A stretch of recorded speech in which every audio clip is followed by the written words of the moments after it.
G'day and welcome to On The Esky, where we like to get a bit of Travis Head about our Jack Super Crisps, talk a little bit of dribble, sport. 2 weeks since the last episode, a little bit of wetting of the head. That's what it was. Yeah, a little wetting of the head, a little bit of monkey being disorganised as per usual, stitching us up. Anyways, we're here. And we want to drink some beer. Let's talk about catch up on sport. Catch up on sport. Cricket, Australia, New Zealand. Probably the biggest talking point. Aaron Finch stepping down as the ODI skipper of Australia, but going to stay on for the T20 conveniently before the World Cup. Sri Lanka, for how much longer? Sri Lanka win the Asian Cup footy finals. We have a match-up for the GF in the AFL. It will be the Swans taking on the Geelong Cats. NRL, we've got the prelims to talk about upcoming Champions League group stage underway. Missed a week of the EPL, but it's back this week. God save our gracious queen, etc., etc. NFL is here, baby! Might have to turn that down, but we're excited. We're excited. It's one of our favourite sports. Week one, there were some upsets. Bad week to be a kicker or a punter. Yes. Betting on sport, punting. That's what we call it in Australia. Yeah, there we go. Kicking, punting, etc., etc. Final round, we will wrap up last week's UFC, talk F1, talk a little bit of US Open tennis.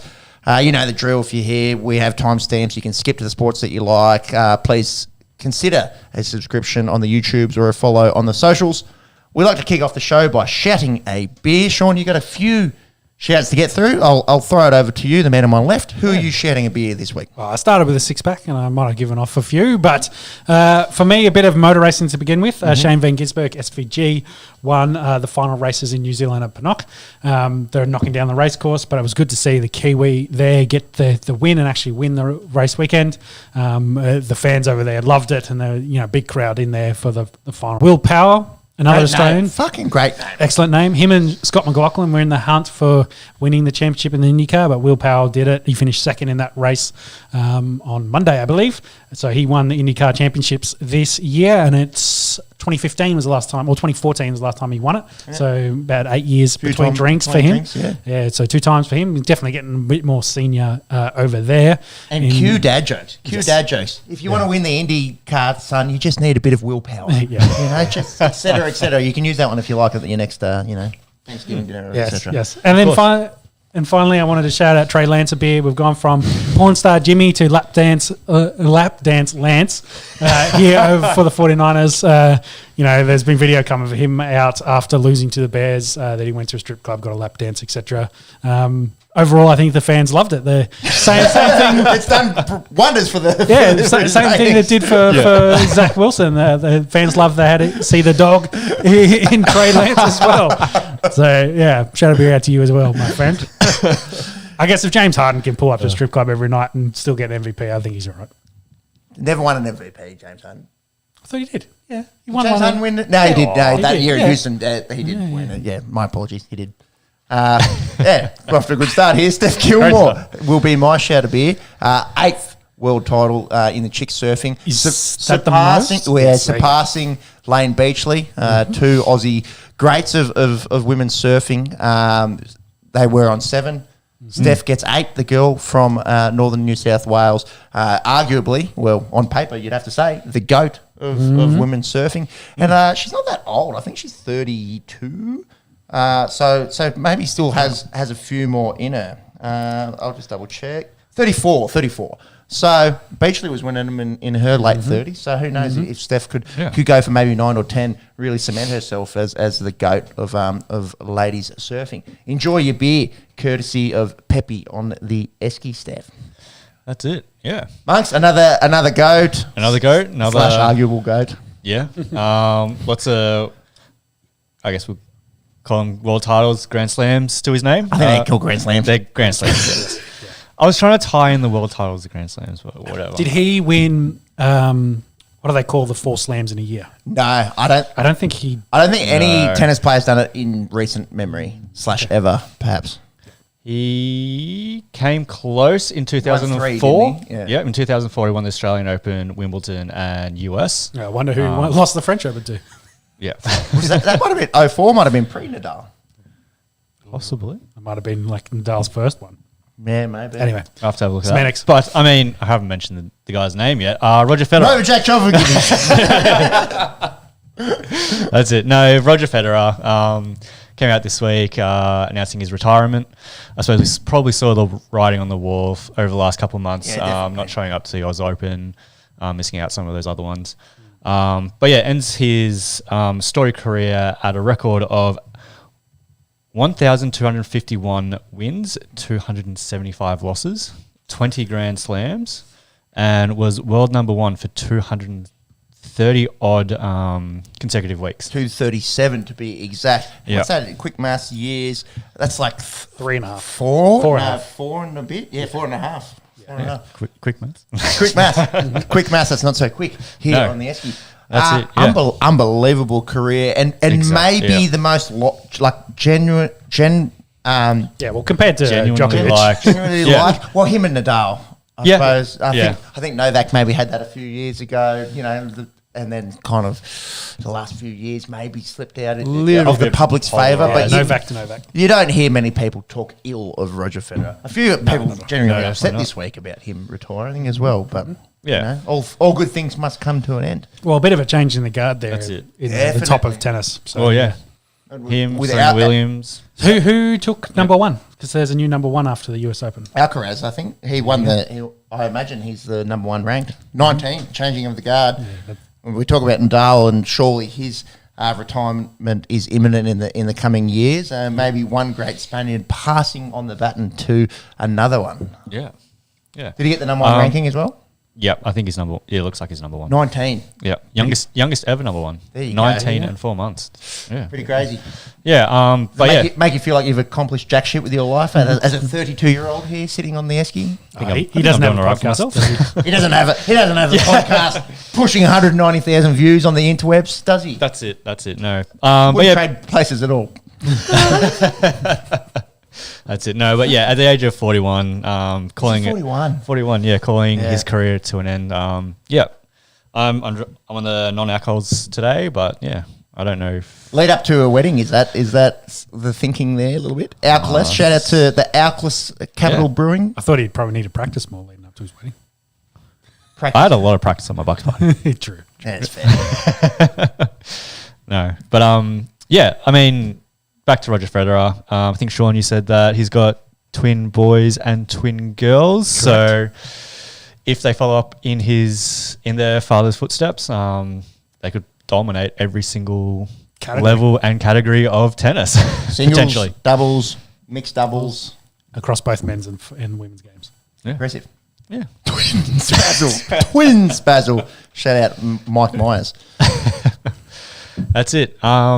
And mop of the week. Who we got was mop of the week? Yeah, we like to Who got hand this out a one mop. We had 2 weeks to choose from, Really? and I think we're going to have to give it to the Duck, the great Wayne Carey, over there in Perth, on the crushed up anti-inflammatories. A bag of powdered white substance fell on the blackjack table, and you know what? Retired footy star caught with alleged cocaine in a casino on a Saturday night. You know what? I don't really care that much. To be honest, I don't think that should be breaking news. The fact that he said that it was a baggie of crushed up anti-inflammatories, I think is fucking hilarious. Yeah, what's he doing with them? Is he sprinkling his drink? How does it work? Is he sniffing do you them? rub it? Do you rub it on the site of the joint, or Yeah. does it go into your drink? I don't know. Well, what's interesting is post this, I don't think I've seen anything about whether they tested this baggie of substances to tell us actually what it was. I know. Nurofen Plus, bro. Yeah, I know he lost. His commentary gig with Seven was put on hold indefinitely. Did he step down? He stepped down, or I think it was kind of tap on the shoulder. Yeah, I think he was definitely. He probably would have preferred to stay because he thought there was nothing in it. Because his story, he dropped, he picked it up. There's 40 minutes in between them talking to him, and then there was another couple of hours. He wished police would have come and they intervened. They could have, done all the proper things. But he lost. I think he had a speaking gig at the grand final, and I think yesterday they announced that that's been cancelled for him. So over this ongoing story, because it is still in the news about what was it? What was he doing? He's suing the casino because they didn't handle it properly. How does that work? I don't know. Well, it's affected his image, etc. So rooting your best mate's missus is okay for the image, but a baggie of crushed up anti-inflammatories. Well, most people have forgotten that. But I had it. yeah, I know. But yes, so anyway, either way, it's just ended up being a bit of a shit story. So it's deserving of a mop, I think, over the last week and a half's worth of news since the incident happened. Again, 2022. My personal opinion is who gives a fuck? Yeah, especially retired players. But the excuse, you've got to have a bit of excuse in that. Surely. Yeah. Surely. Anyways, if anyone does, get on the crushed up anti-inflammatories, let me know how it goes for your joint pain, etc. How does it work? How do you apply it? I am intrigued. Genuinely intrigued. A lot of questions. Nathan's in the chat. He doesn't like the way your hat is aligned. Yeah, is it left? Is it right? Who knows? It's too small to hang either way. So keep going. What's next? There was a little bit of chat actually regarding the way something hangs left or right in the group chat this week. Apparently, for a right-hander, it should hang to the left. Make that of your will. I'm of course talking about the golf club. That, when you're playing golf. Yeah, let us know which way your golf club hangs. Let's talk some cricket. What's your follow through? How's it? All right, boys. Australia, Dick, New Zealand. We had 3 ODIs in the past 2 weeks up there in Cairns, Kazali Stadium, day-nighters. Nice for the people of North Queensland to get treated to the might of Zimbabwe coming over and beating us the week before, and then us, going straight sets through New Zealand. I made it a little bit difficult for ourselves having a couple of collapses in our batting lineup. Well, first game, Alex Carey. How many times has he done it? Absolutely saved us a few times in prior matches. Cam Green as well, throw that in there. Cam Green. So, still doesn't have that international 100. He went close, but a lot owing to those two fellas in that first one. But the big talking point, boys, Aaron Finch. So last weekend, before Game 3, announced that there would be a press conference. A lot of speculation as to would Aaron Finch be standing down completely from white ball cricket, given the recent form and the which is not great. the upcoming World Cup, and went through the press conference and said he's hanging up the I'm trying to think. I was going to say boots, but spikes, I suppose, is what you'd gloves. say. Let's say gloves. Hanging up the gloves for ODI cricket, but going to stay on as a T20 skipper. I've said multiple times on this podcast, I thought that Cricket Australia would go with him for the World Cup, and then there might be some sort of discussion. The fact that he announced a press conference, I think most people knew. Yeah, well, there was some kind of retirement after coming. the second game, and he's only got single digits in the first 2 matches, and his form still hasn't looked great. And they did the big long batting session before the second game, and it didn't really help. And there's definitely a lot of thinking over there at Cricket Australia about what the future is for Finch. I know, was it Mark Ward during commentary the second game as well, was like, I'm not sure, as a former selector, whether these guys can actually pick him for what he brings to the squad currently. Which is big for him to say on the during the game, live coverage as a former selector. So, and I guess that writing was on the wall. So then he's come out before the third game and retired. Then I think he got 5 in that third game. He got fuck all. Single digits again, which, not helping his cases.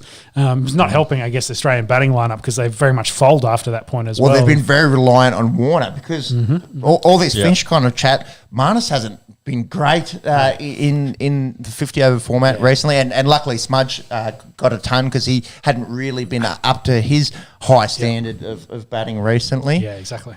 But look, the writing's been on the wall. Thoughts about stepping down only from ODIs? I think he had to. I think that was all the conversation. He had to do something because it was basically the end. I don't think he was going to play another one-day international post this New Zealand series. Then I think it's in his interest. Of course, he's not going to retire from the T20. He wants to go to the World Cup. I'm just concerned of whether his play warrants selection in that squad. And then definitely because he's skipper, that's why he's getting selected kind of thing. Yeah, exactly. Because if I look at the squad from the World Cup, which was last year, the only change I'm really thinking about making is probably Finch. Yeah. I'm happy taking all the other blokes. Maybe Matthew Wade's a bit old, but the rest of it is like, maybe Finchy. We can't get Finch out in the first over, getting, less than 5 or getting 5 or a duck and then having to try and back that. You really want him to go out there and do something for us. And it's just been a very, very dry spell, especially this year. Dude, do you want to? I've got the graph here. The last 8 knocks for Aaron Finch: 5-0, 5-5-0, 15. Yep. 0-0. Yeah, I think he was the first time an Australian had 3 ducks in a calendar year or something. Yeah. I saw it. I think it equaled Glenn McGrath, and that's not a great stat to have, bro. And that was with 3, and then I think it surpassed when he went to 4. Yeah. Jeez. Obviously, writing on the wall. I'm fine with him going through the T20. Has been skipper for a long time. Like you said, on form. He probably doesn't warrant selection in that tournament. But I'm fine with it personally as a fan. For me, I think is that the concern. You're going into that T20 World Cup, knowing where say India or Pakistan are kind of playing at, Sri Lanka, England, Sri Lanka. We'll talk about what they did in a minute. Do you really want to be, have a bad hamstring, essentially having something, holding you back a little bit going in there? Or do you want someone that's fresh, who's got runs recently, got the form? I don't know. I'm concerned that it's about the playing group and their thoughts. Yeah, well, the same thing. It's the same team that I'm assuming it's the same team that won the T20 a year ago, like the same World Cup. The squad should be announced. I think I'm pretty sure there was one change. Yeah, was it Matthew Wade? Possibly. Monks, can you chase up the T20 squad for the upcoming World Cup? So, that doesn't surprise me. It's like we're a year apart.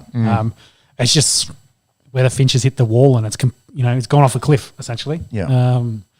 Whether he can find something in this tournament or whether we're going to have to essentially carry him. Because it's not like we need extra veteran leadership in that team. No, you've got guys that got blacklisted from Sandpapergate that are ready, mate. Yeah, you've got guys that can fill in and... We're talking Warner, we're talking Smith. Yeah, so if you're thinking about Finch, what does Finch bring to the squad? At the moment... Not a lot. Not a lot.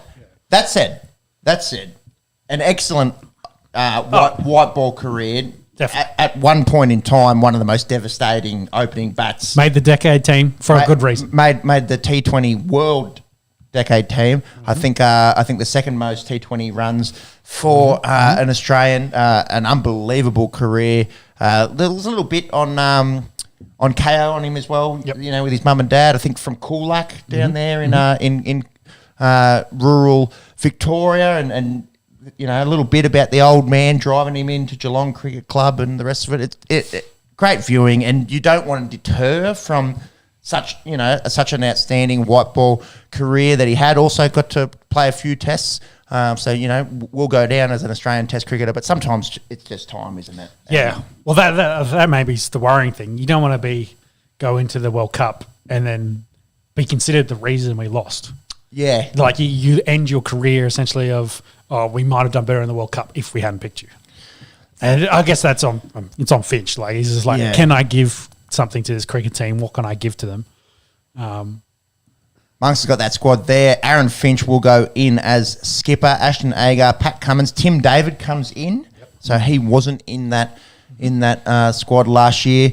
Hazelwood, Inglis, M. Marsh, Maxwell, Kane Richardson, Steve Smith, Mitchell Stark, Marcus Stoinis, Matt Wade, David Warner, Zampa. I'm fairly sure they were all in that squad. David is the only one coming in. So I don't know who missed out there. Was Jai Richardson in that squad? Can't remember. Anyways, Tim David in. Maybe. Interesting with a World Cup coming up. A lot of people thought that Aaron Finch might be stepping away from both. To be honest, I'm fine with him going through, and then I think depending obviously on results and how the World Cup tournament plays out, then that might be the last that we see as of Aaron Finch as the white ball That's the skipper. storyline. We want to see him lift the trophy and I want to retire. see him score runs. Yeah, I want to score see him runs. go out on a high note. Score runs, When- lift the trophy, and Yeah. say, I'm done. Yeah, but just at the moment when you're seeing, Zimbabwean, He can't play anything. Like it's that left arm Zimbabwean is bowling 125 clicks, and anything that's kind of slightly swinging in. yeah, he can't move his feet. and it's- it's just on the pads constantly. Yeah. So hopefully, can show something and Fingers go out on a high note. When does that tournament start? Mid-October. I feel like we looked it up the other day. Yeah. 16th of October. That's pretty mid. That's pretty mid. As Month mid as away. you can get. Let's go. Through to mid-November. Let's talk about Asian Cup. Asian Cup. Well, I don't think we'll go through each game individually. We could probably just mention that Afghan Pakistan Yeah. game got a bit heated. Check out the vids if you haven't seen it. Afghanistan, Pakistan, neighbours. We often talk about India, Pakistan, but maybe a little bit of tension between the fans Well, the way in this the one. Afghanis have been playing, especially in T20, they've On the starting ascendancy. to, Definitely. They were ripping the seats out of the stadium. I saw a few blokes belting each other, with the seats there. They've been watching some Yank sports and thought, Oh yeah, it get was stuck on. in. There was Bring Back the Biff UAE edition in this one. Interesting. But I suppose the big story out of this tournament was India missing out on the final and Sri Lanka going on to win the whole thing. And Kohli. And turning up. Kohli turned We up. better mention Kohli turning up. We did. Well, I think we were into him 2 weeks ago about he still hadn't brought up the ton. And he finally did it, but he did it in a T20 match, which is ridiculous. He did it in a T20 match that was a dead rubber on the same day that the Queen of England died. Yeah. So there couldn't be any more of a I don't really give a fuck. Yeah. Completely under the radar. Also, me, speaking for myself, also not that interested in the Queen dying, but in terms of the global news cycle, it was a footnote. It was a footnote. There's a good word there, Sean. Actually, also, that was his... I'm just reading it here. That was his first century in T20 as well. How's that? How is that? So I think it's his 74th century in total. that's what. 71st century in international cricket. Okay. How crazy is that? But first T20. Yeah. And that's how he breaks the hoodoo. His 1,000-day hoodoo of not That's scoring a ton. wild. So he had 70 between Tests and ODIs, and then he goes out against Afghanistan and scores 100 to break a 3-year hoodoo. Yeah. And another guy that'd been a lot of hot, a lot of cold, a bit of hot, then a lot of cold, a bit of hot. And some but questions the last few being months, asked. like he was like scoring 50s and like Exactly. Yeah. He's Is he ramping, coming back? he's ramping up He's right in ramping time up, yeah. for the World Cup. So, That's it, yeah. yeah. Just on that as well, his 71st century equals Ricky Ponting's record. There you go. Second most centuries across all formats. And that was also the highest total in T20 for India. Oh, well, they make 212. Oh, sorry, just for Kohli. Just for, sorry. for The a- 122, yeah. The Just 122, for him. yeah. Yeah. Oh, for India, yeah. Very nice. Speaking of India's best 11, I think we talk about depth. Obviously, disappointing in this Asian Cup, and disappointing at the last, T20 World Cup. Disappointing probably in 2019 ODI World Cup. Can this stacked team show up in a month's time down under and go out and win this team? And who is their best team? I was having a look. I think it should be. They should have announced the squad too. The squad is announced. Everyone is good to go except Ravi Jadeja, who had knee surgery. So he won't be available. But it should be some kind of iteration of Sharma, KL Rahul, Virat Kohli, Surya Kumar Yadav, Rishabh Pant, Hardik Pandya, Pandya, Aksha, Shardul Thakur, maybe one if not both of them. Definitely Bhuvi Kumar, definitely Jasprit Bumrah. And then you've got a plethora of I assume these guys, they'll bring a bigger squad than, say, the Australians will, because we're at home, but they might bring in a few extras. No, but I think you have to have 15. So they well, I mean, that's 15 still. I it's think a you have to have squad. 15, and then you might have some travelling guys. But I'm not sure how I think you literally could only play the guys outside of the 15 if there was a bulk injury, like bulk injuries. Yeah. Is that still a thing? Yeah. Well, let's hopefully no dirty physios out there. Yeah, fucking physios.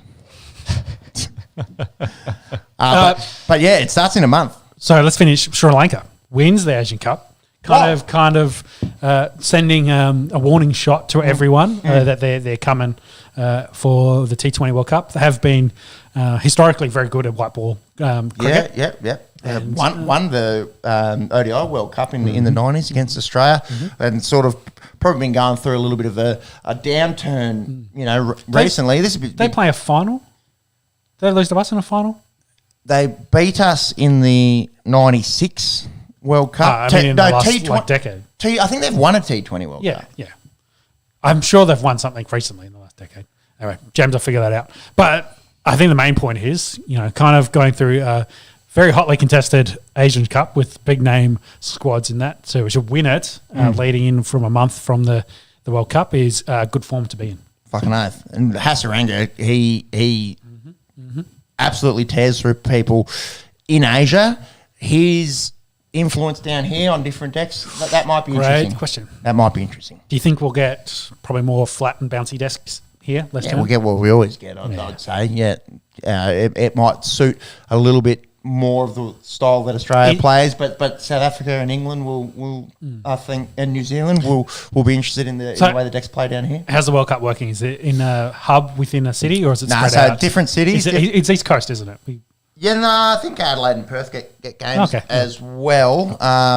The way that it's 12 teams, but only 8 have been announced. And still waiting on the final. And then there's there's a lead up tournament between a few of the minnows. I think West Indies in there. Yep, the minnow. I think they're in there. So they'll be competing for the last 4 spots. Okay. So I think Australia's in with New Zealand, England, Afghanistan, I think is our group.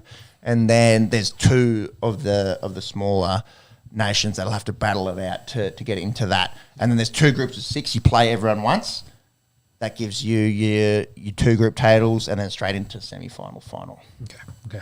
Any final word from you on the end of the table, Jimmy, from what you've been looking at? I think we asked you about 8 questions. I know. I'm just trying to figure them all out. Nah. I got nothing. We're like, I'll research that, and I'll research that, and I'll research that. I think I've got the groups here for the World Cup. So, I was right in saying that Afghanistan, Australia, England, New Zealand, and then we get the pre-tournament, West Indies do have to qualify. So that starts mid-October, the pre-tournament. They're with Ireland, Scotland, Zimbabwe, and then the other one's Namibia, Netherlands, Sri Lanka, who just won the Asian Cup, and the UAE. So the top 2 of each of those groups go through to play in the Super 12s in the World Cup. It's going to be interesting. Sri Lanka going to have to do it the hard way. That'll be there. You think so? You'd think. After winning the Asian Cup. But you'd think. So, things happened?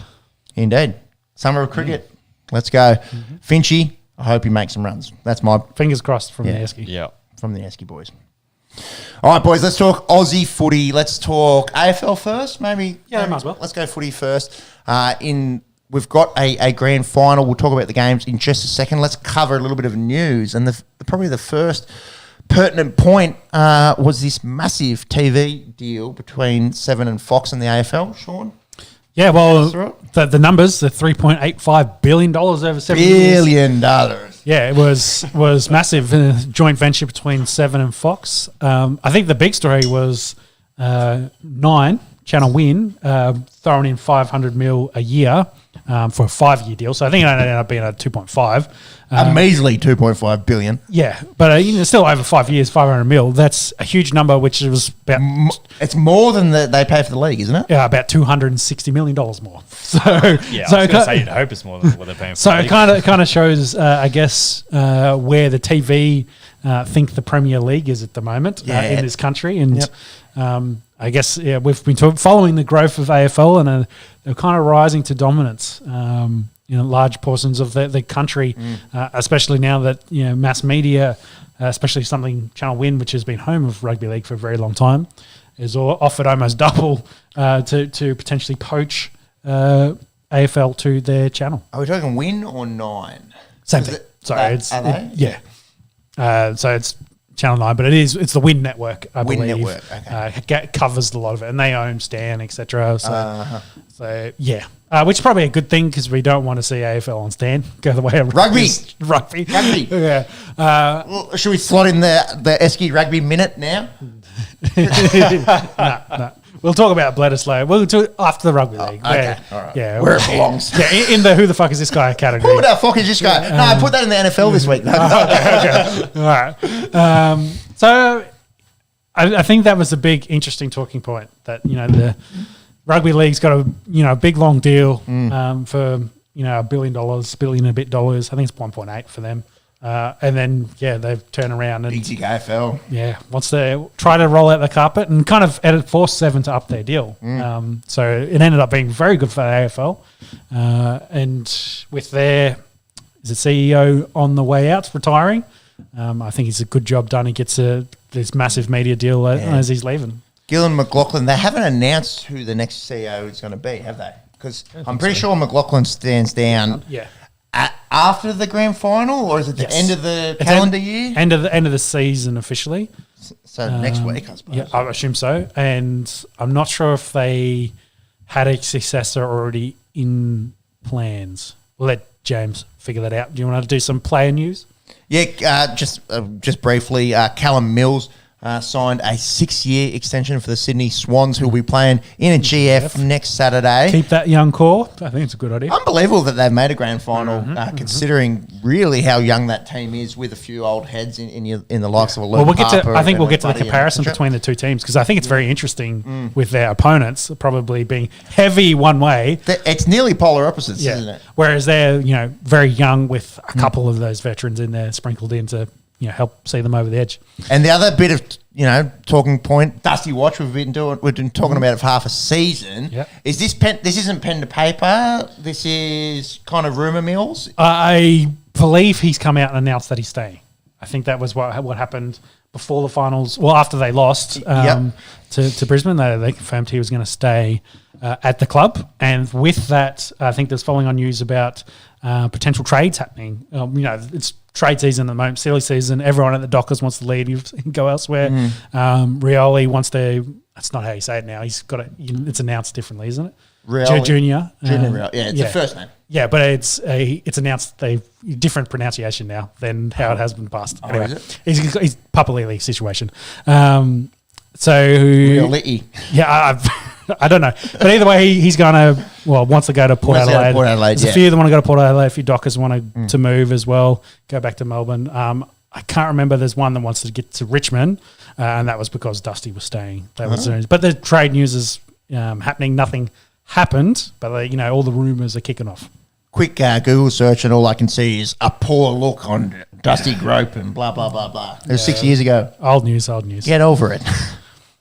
Yeah, so players staying still. Did you get anything on CEO, Jimmy? I think they got a short. Did I see a short list? Short list. I'm just trying to find where this list actually is. Hopefully, there's no Eddie Maguire on that list. I haven't got he is on. Really? He's on the list. Could you imagine? That whole racism alleged scandal at Collingwood getting these jobs? Swept it under the rug. Sweep. Sorry, actually, I should probably clarify. I'm not sure if he was on the list of potentials or if he was on the list of people who a consulting firm was talking to get feedback on who should be on the list. Yeah. Eddie Maguire, bro. And I'm assuming he'd probably put his name on that. That's his dream job. That would not be a popular decision with the general public. You wouldn't think. No, you wouldn't think. No. So I think it's probably all really hush at the moment. Like they probably don't want to give too much away. I'm going to go out on a limb and say it's a bunch of middle-aged rich white dudes that are interested. Yeah, true. What do you mean? I can't get a gig? Diversity. Knowledge of the game in and out. Probably not. Probably not. How did we get to the grand final, Pepe? Well, we we're covering We 2 played weeks. some football. Sports teams beat the other sports team at the sports ball.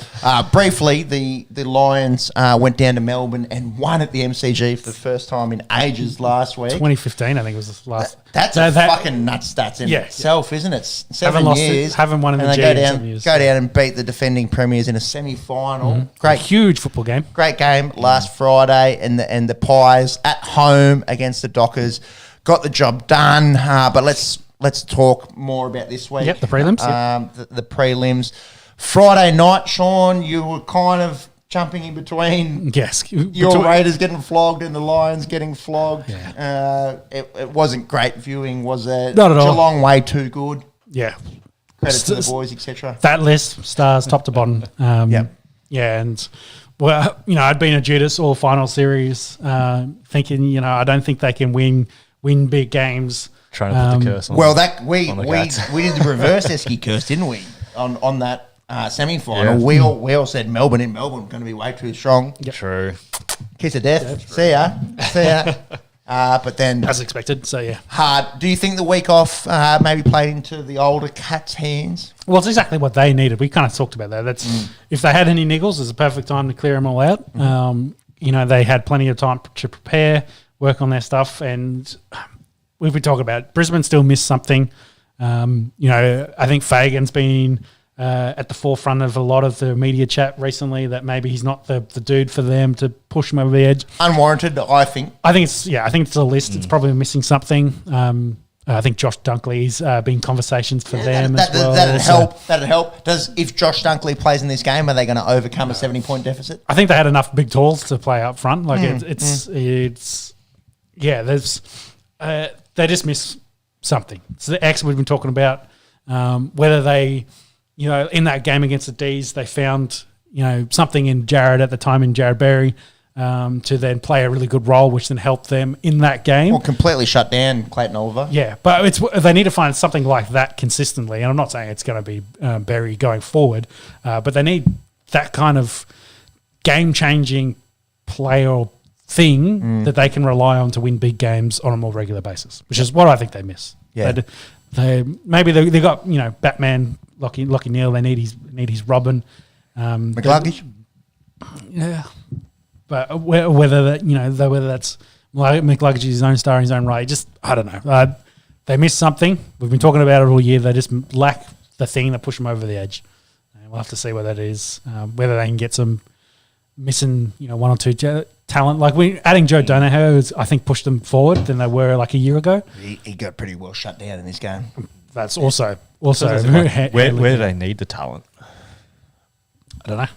Maybe in their back half, the defense hasn't been great this year compared to the on, last. on paper, They've still got good talent, like Harris Harrison Andrews, Rich. Daniel Rich. Yeah, but it hasn't been their best year. Like Harris hasn't been in all Australian form, but he still does a job for them back there. Fucking oath, But whether you're not going to get the X factor game winner in your defensive line, so it's add something in the forward line, add something into the midfield maybe.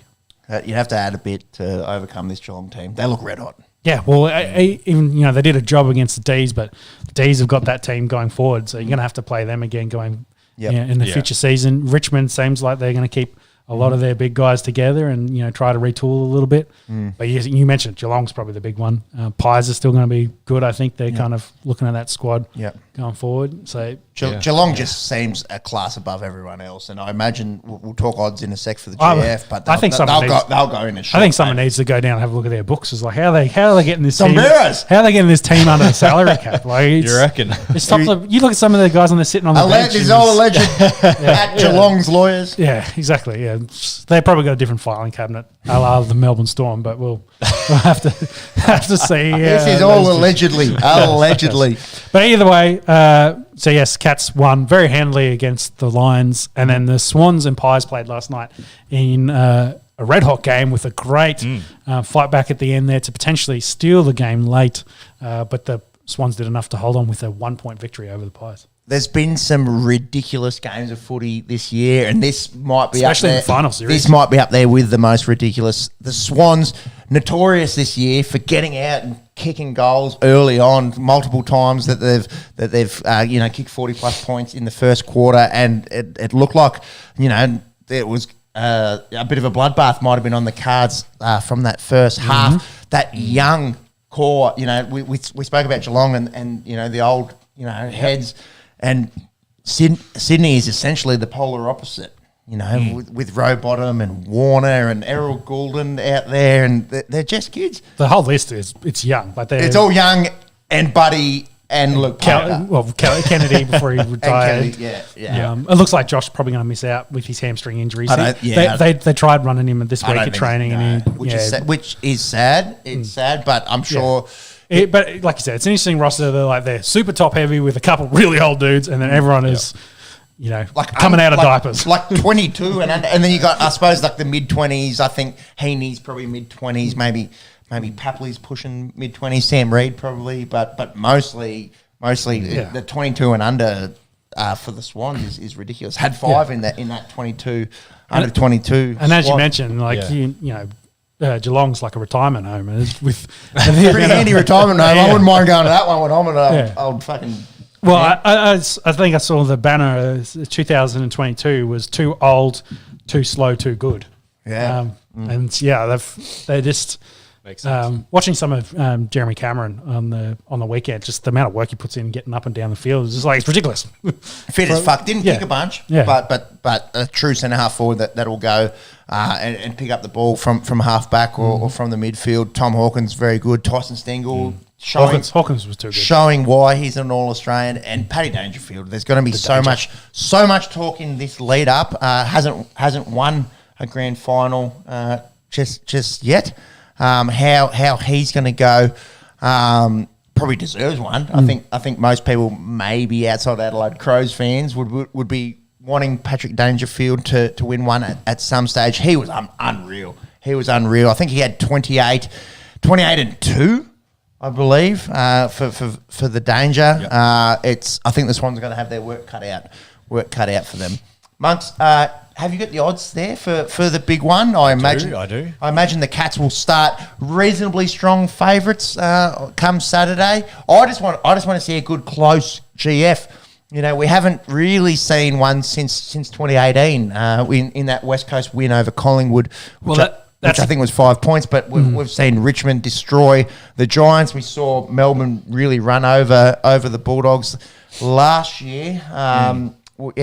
That's what all I'm hoping for is a closer game. Yeah, and I think when you said it in the intro, the Swans take on Geelong. I didn't want to tell you it was actually the Swans to get dicked by Geelong, but because that's the concern. We just talked about the young roster. Whether your grand final is. This is where they're going to rely on Buddy, probably as a leadership. It's like, hey, enjoy the week. It's a big moment. There's going to be a huge crowd. They're going to want you to lose because you're in Melbourne. Yeah. But, trying to get them ready for this game. The worst thing is they come out nervous, and Geelong, being that veteran club, will absolutely just pants them in the first half. Get out, and that's what the neutral doesn't want to see. Exactly, is a grand final that's over at half time. Yeah, we don't want them 60 in front by that point and go off. And that's interesting as well that you mentioned Buddy, and had a little bit of an impact. I think yesterday. And will Sam DeConning go to him? You'd think he will. Has been absolutely shutting down some of the key forwards in the AFL this year. I think he's 20 or 21. So I'm talking about old versus young. That's going to be interesting. Amongst the odds, it's closer at the moment. We're a week out. Maybe they will fluctuate leading into it. Closer than I thought. Yeah, so I suppose all three of us are tipping Geelong. If we were to put a tip in, I think head Geelong, but I'd rather see Swans win. I'm exactly the same. Outside of Paddy Dangerfield, I want him to. Yeah, true. He's too good a player to not win a premiership. When did they play? When did they lose to Richmond? That was 3 years ago. 2 years ago. 2, yeah. So he lost that one, and then that was Gary Ablett's last game. And previous to that, hadn't been in a grand final. I don't think. I think because he was at he was at Geelong when Adelaide made the GF, or was he in that Adelaide team? I think he was at Geelong we might have to look. That was your Bucks party. Yes. Interesting that we don't remember it. No. Don't want to speak for everyone.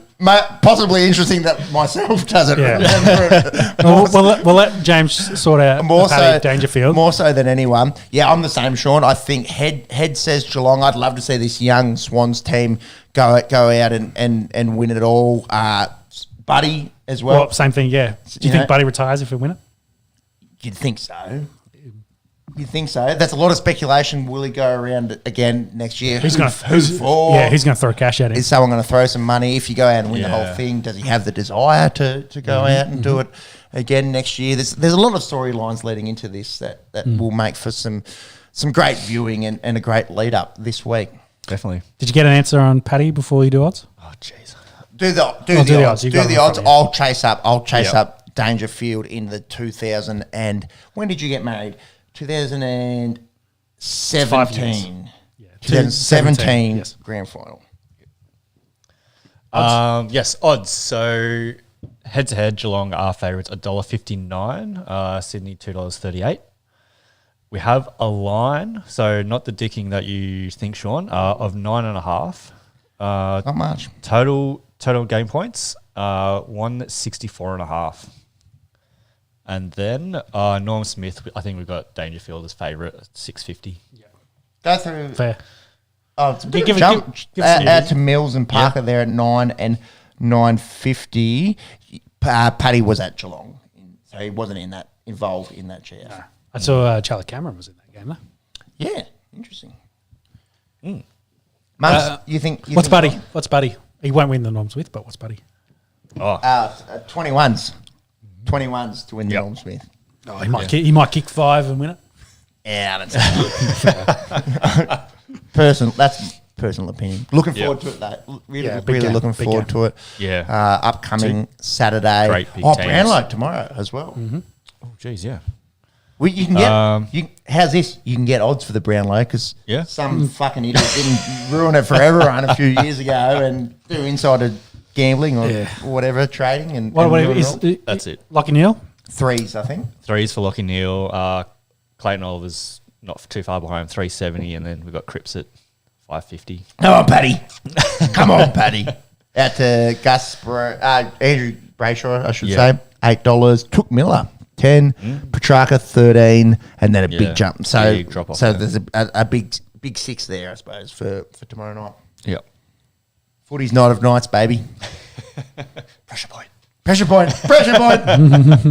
One of the all-time. Pressure point. Pressure point. If you haven't seen it, God have mercy on your soul, but YouTube Brendan Favola Brownlows went out on a bang, Big Fev. He did. Oh, this could have been a shout of beer. Yeah. Big Fev, he caught a ball out of a helicopter in the last few weeks and smashed a world record, which was held from by Rob Gronkowski. Yeah. By about 40 metres, I think. Yeah, 30 to 40 metres more. Crazy. And imagine those two on a party. I'd like to be a fly on the wall. Yeah. Yeah, or a fly at the bar, a bar fly. Shout out to Brendan Favola, world record holder. That's crazy. Full kit as well. Full kit. Yeah, full American football kit. Anyways, we got a GF to watch on Saturday. Yeah. We all think I'm Cats. Be at a wedding on Saturday. Oh, you Not got my own. back-to-back weddings. I do, yeah. Steve's wedding. Briggs' wedding. Briggs' wedding. Briggs! Yeah, shout out to Briggs. You need a +1 or she'll get that gig? She'll get that gig. Who's got better legs? Oh! Don't incriminate yourself there. Peppy of Legs 11 fame over here. Of no calf gang fame. Say who's got better calves. Of John Jones is the GOAT because he's got no calves fame. All right, let's talk some NRL. Last week, we sort of previewed briefly the qualifying finals. We'll run through them quickly and then talk more about this weekend's games. Penrith, absolute clinic. Yep.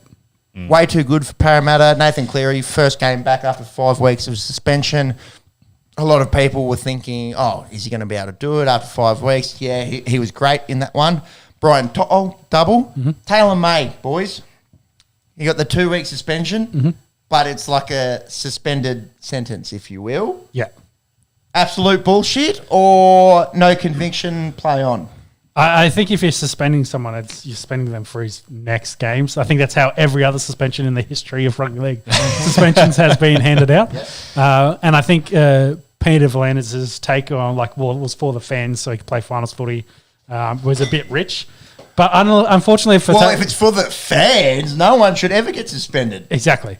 But I think, unfortunately for Taylor May, he's been hit by karma like a bitch because I think he got suspended from this game for a high shot and also potentially tore his hamstring. So you might have wanted to have taken that suspension earlier than play with the football gods as you will. I think Jason Demetrio had a good crack in South's presser when they were talking about Big Burgess saying, "Oh, just give him a suspended sentence," Yeah, next season. Happy for him to sit out round 1, round 2 next year. I get what people were saying that there was no conviction, but okay, well, if there's no conviction, then there should be no suspension. Yeah, but if it's one and if you're going to suspend a dude. It should be now. Yeah, exactly. It should be now. And then if you want to go again and counter that argument, does Taylor May playing in this game alter the outcome of this game? No, probably not. No, probably not. Definitely not. Yeah. Definitely not. You can chuck anyone on the wing. You chuck me on the wing and Penrith win this game. Yeah. Allegedly.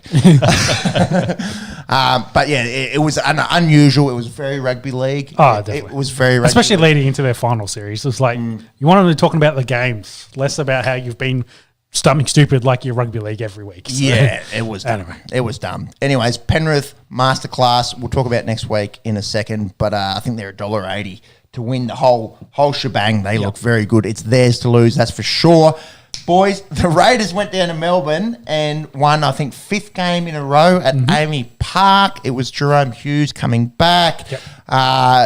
Tarpanay and Papali'i, unreal. Tarpanay winning the Mount Meninga medal this week as the best Raider. Really a resurgence. Well, I don't think resurgence is the right word. Maybe a breakthrough year for Joe Tarpanay. Full-time starter in the forward pack. In the last year we saw the back and forth between maybe his missus should be head coach. Mrs. and Ricky and maybe Sticky. Maybe Sticky thought, look, this guy's fucking pretty good. Let's get him out here. Arguably the best middle forward in the game. Potentially going to get $1 million a year with his next contract as well. There's a bit of chat about that. I think the Raiders, of course, want to keep him. As you expect. Did win the Mount Meninga medal, and if you hadn't already said that. I did, but that's okay. I figured you had, but that's okay. Hudson Young scored again in this one, 14 tries for Hudson. Some Kangaroos chat around him on this year. Another a breakthrough, year for him. The Storm bow out. We kind of they had a front at half, I believe, in this game from memory, and the Raiders had a run back. Excellent second half, and of course the Falcon try to win. The Falcon try, getting I think it's meant to be a cutout bell, and it just skims the head and goes out to the winger. That'll be one that'll get replayed for a fair bit of time, you'd think. Especially the Dick the Storm. Yeah, Raiders were in front half-time, 16-8. That's right. Managed to hold on, The Storm were coming in this game. Storm. They're always going to be good, but Ricky has it over Bellamy in Melbourne. Xavier Coates hat-trick in a losing effort as well. Yeah. Crazy. The Sharks-Cowboys game, the Cowboys winning in not extra time, in Golden Point. They literally played the 10 minutes of extra time, and then it went to the next point wins. I did like this than how they do it during in-season, where it's straight to Golden Point after 80th, to give them a bit of time to play on. Play 10 minutes. Gives either side a chance to score and then... rebut. Yeah, exactly. So I did like this, and I think that's probably the game of the finals so far. How these sides very close in talent and how they kind of put their rosters together this season. Yeah, but both of these teams exceeding expectations for the year, especially the Cowboys. Yeah, and Valentine Holmes with the bomb from outside 40. Bro, 45. Yeah, and he's automatic, isn't he? With that boot. I was telling you boys up in Sydney over the weekend, driving past this stadium out there at Shark Park. That Lees Club is going to be fucking huge. Obviously, you see it on TV and it doesn't really give you that much of a estimation of how big this thing's going to be, that's going to be a really quality rugby league venue when that's all finished. Yeah, and they might want to put a few extra seats in that stadium as well after what happened to them, unfortunately, to have to move to Allianz, but we'll talk about that in a second. Let's talk about Sin Bin Sunday. Sin Bin Sunday, 7 sin bins, a strange game of rugby league, an entertaining game of rugby league. Yep. Origin-esque is the way that some people had explained this game between the Chooks and South last weekend. Ashley Klein maybe went a little bit mad with the power, but you could see there was just spot. Well, some of the spot shots, fires. There were spot fires everywhere. yeah, the shots deserved some of them. Some did. Well, after you set the precedent with one, if there's Victor something Radley, similar, it was a jumper punch. It was not. There was not much in that. There was closed fist, bro. That's just the rules these days. I don't know. I don't know if that's a punch, man. I don't know if that was a punch. You got to be slapping blokes. That's how it works. Open hand, no bruises. Yeah. Look, great for the neutral watching these two teams bash the fuck out of each other. Great for Dragons fans, watching these two teams absolutely bash each other. This was the 4th highest rating game of rugby league on TV ever. Ever. Wow. Ever. Two arch enemies. Yeah. Round 2 in the new stadium there at Allianz. Technically, both their home grounds at the moment. So. Both their home grounds. A lot of South supporters saying it's our home ground. Borders being drawn or whatever. Yeah. And where does it fit? It is a little bit of grey area there, I suppose, at Moore Park. But a crazy game of rugby league, and one of those ones where you sit back and go, geez, for all the shit that gets talked in the media and this and that, maybe these blokes do earn their pay packet because they are absolutely bashing each other. Yep. But the Chooks go out. Definitely. Storm go out. Yep. First time since 2005. First time since 2005. That we haven't seen him in prelim finals that haven't featured either the Melbourne Storm or the Sydney Roosters. I got to say, Cameron Murray in that has been a big difference for them. After missing that first game, getting knocked out in the second minute in the first Roosters game, he was, a huge difference in the second game, and then also in that in the game last night as well. He's been, adds so much more to their attacking and works really well with Cody Walker. So it was good to see him back out on the field and toot my own horn. I thought it was a difference, and that was the difference between the 2 back-to-back Roosters games was there. So he's an unbelievable player, unbelievably tough. Just got to watch the head knocks. That's about it. Well, yeah, and our mate, the fossil Buzz Rothfield. Actually, I don't know if it might have been Kenty. Actually, I think one of the dinosaurs. I think it was Kenty saying that he's learned how to disguise his head knocks and this and that. I know they did a HIA assessment on Elliot Whitehead on the weekend. I was like, they're probably not going to understand anything he says anyway. So how can they fail at HIA? But what do you say? Like, if you're in, I don't want to belittle concussion, but if you're if you're in the middle of a knockout game of footy and someone's coming to ask you questions, how many fingers? Well, actually, you probably can't. Well, this is you're not going to say that you've got symptoms. Yeah, well, this is Peyton Manning's joke. He said it was a joke after he retired, but he said he'd do so poorly in the pre-assessment tests. So then, if he had set the bar low, exactly. So if he had, then no expectations, no disappointments. That it would be easier for him to then pass those tests if it had to happen during a game. So yeah, whether Cameron Murray's now got experience and knows what he needs to do. They're not going to protect themselves. That's in an elimination final. If you're playing West Tigers in round 4, okay, and you're up by 40, maybe. Fair enough. But any kind of contest where they're football players, they're going to want to play football. Of course they are. That's the whole point of the independent doctor. That's the whole point of the assessments to try and protect them, so you don't go the way that some of the former Roosters players have gone. As an example. Yep. So. Should also mention Alex Johnson scored 2 tries. Yes. Put himself on 30 tries. So he did injure himself on the weekend. Can you follow up what's going on with Alex Johnson? That might be pending scans today or scans tomorrow. Yeah, he didn't play the last 20 minutes. I don't think in that game. Became the first player ever to score 30 in consecutive seasons. Equal 5th. An equal 5th on the year for try scorers in a year. I should say. All time. He's 5th all time. Oh, sorry. Yeah, no, that makes more sense. Fifth all time. So. I think it might be for in a year as well. Be pretty close to fifth. Yeah, well, he's the only player to do back-to-back 30 Here we years. go, I I'll believe. tell you. It's third, I think. That was last season. I don't know how this works. It just hasn't been updated yet. Where's Ken Irvine? So, most tries scored in a career. Oh, yeah. So, it's all right, I'm with that. Okay. Yeah. So, most tries in career, he's equal fifth Yep. with Ken Irvine, Slater, Bevan Menzies, Brett Morris, Alex Johnson. Yep. In a season, he has outright third. Outright third. Behind Dave Brown, 38, Ray Preston, 34, Alex Johnson, 30 and 30. 30 for 30, if you will. 30 for 30. ESPN.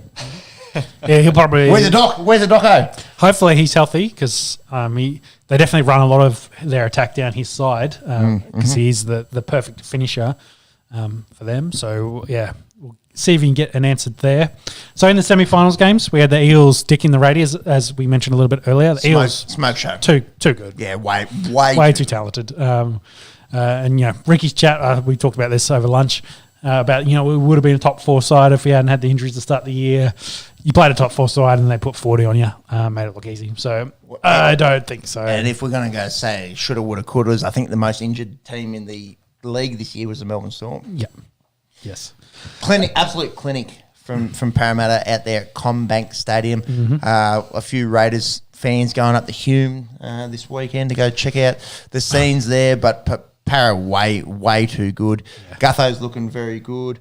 Mitch Moses looking very good. This was the type of game they wanted to play. Like the Raiders very much played to their style and let them take control, and they dominated. So. I didn't think it was going to be like this. I thought Para should have been the favourites, but I didn't think it was going to be as one-sided as it turned out to be. And then not a much better game, but a little bit more interesting. It was closer to begin with, and then South blew out late. Took over. With South Sydney beating the Cronulla Sharks there at Allianz Stadium. We kind of alluded to it before, but, it's a prelim final. Obviously, they need to sell as many tickets as possible. Yeah, so they had to move it. Does it make sense to have it at Shark Park? Does it alter the result? They got pretty well dick last night. They could have picked somewhere else, though, as well. As in, they pick Allianz as in South's home ground. Like, take it out to Homebush? Yeah, put it at Homebush. If you really want, go to neutral CommBank. Like, it's a little bit out of the way, but it is. They're not going to go to CommBank to sell another 10,000 tickets. Yeah, true. But either way, I think it was a bit rough. Yeah, you've moved it, but you also moved it to your opposition's home ground. I don't know. I don't think it mattered that much. I think Souths win this game regardless because they were so good last night. Yeah, from what I saw, a lot of defensively, the Sharks was probably where they let themselves down a little bit, really didn't have enough in attack. Only their second try was an intercept try against the run of play. So they didn't really have many good score opportunities. Whereas Cody Walker was good, Latrell good as always, and like I mentioned before, Cameron Murray. Playing that first or second receiver a little bit in their attacking sets. It makes it very difficult for opposing teams to, plan and mark up where they need to against those kind of bodies. So we'll have to see what that looks like for Souths next week. Do you think they can go out there and beat Penrith? 5 prelims in a row this will be for South. Where they're playing at Allianz? Nothing to show for it. It'd have to be at Allianz. It can't be at West. Surely. I'll bring that. No, this app not getting it for me. Core Stadium for grand final. No. Prelim. Core Stadium's that's a Core Stadium. Yeah, that's the old ANZ. No, it's Homebush. Yes, it's Homebush. Homebush ANZ. I think ANZ's had both. Yeah. This is what they should do.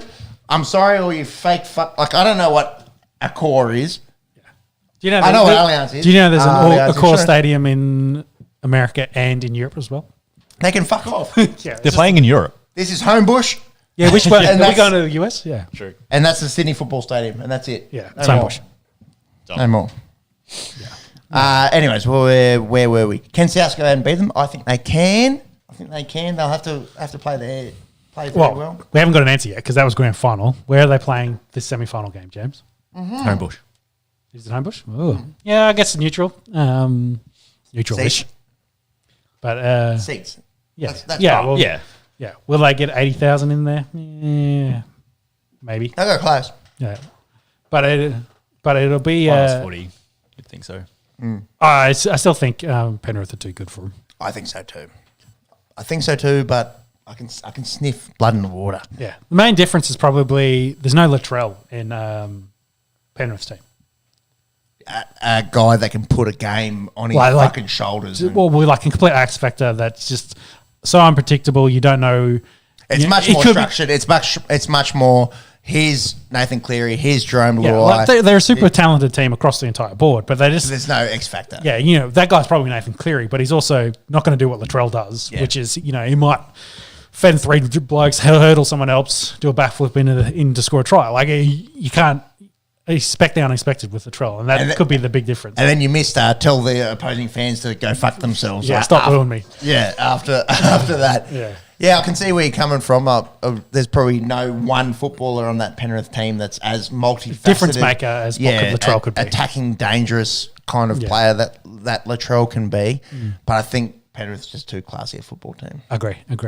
So on the other side, we've got Cowboys playing Parramatta, which is Home ground, it's in Townsville. Yeah, which it'll is be massive, I think. massive home advantage. Week off for the Cows, going up there. It's getting a bit warm up there, I'd say.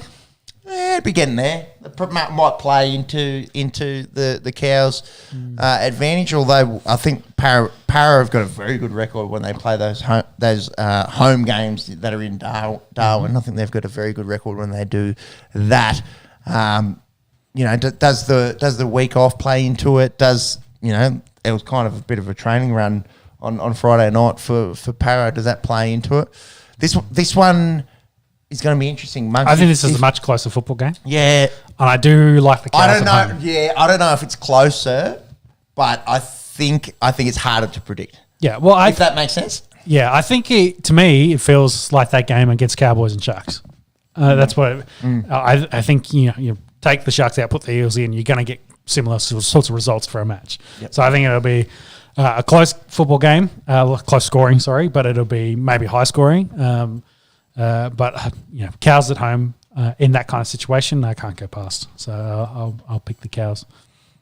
Got some odds there. What are you looking up, James? I was looking at the venue stats for Parramatta Eels. Oh, As in, where have they won? As in the most how good they've played in Queensland.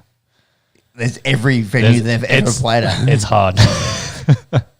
What's Townsville? Centre? Is it centre bet? No, What are it's they? 1-800 Smiles, is it? It's Smiles now. Yeah. Fuck off, sponsors. What the hell is 1-800 Smiles? It's just they get an extra $1 million to have their name across the stadium for a couple of years. If I was a billionaire, I would make that stadium called 1-800 Fuck Off Stadium. Well, what's the big arena that they play NBA in? Not Madison Square. Staples, which is now crypto.com, because they paid 500 mil for that.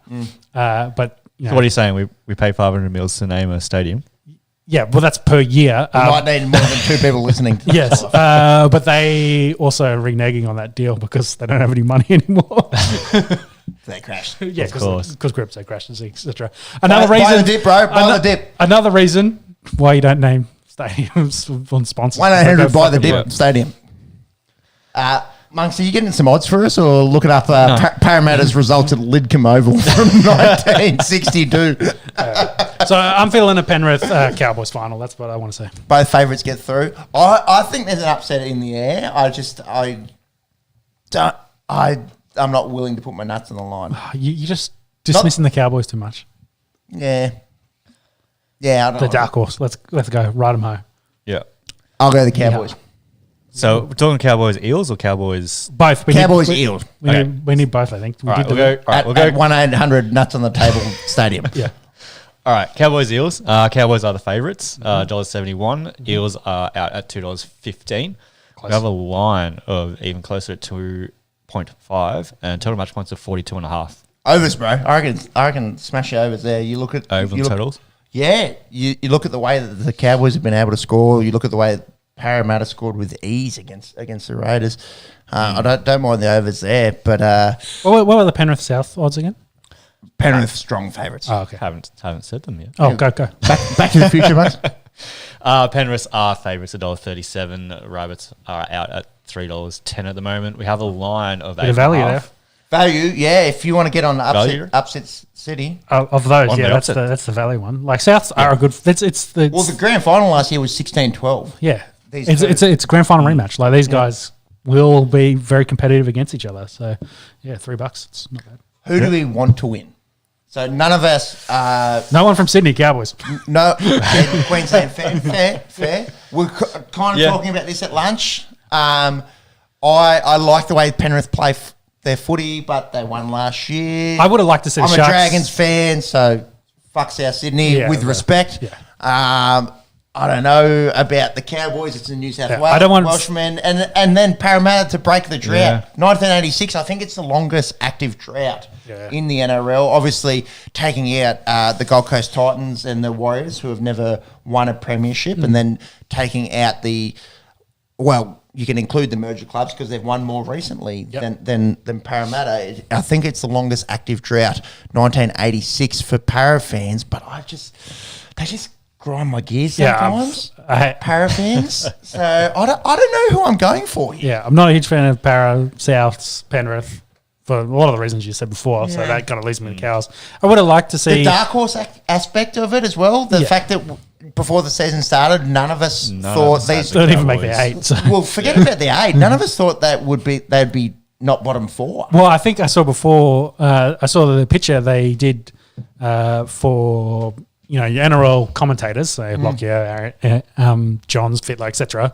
And I think at least 3 of the 8 that were on the list had them for the spoon. Yeah. So and that's from guys that should know their football. Immortals and Co. Yeah. Makes us feel better here on the Esky, that's for sure. It So does. I It think does.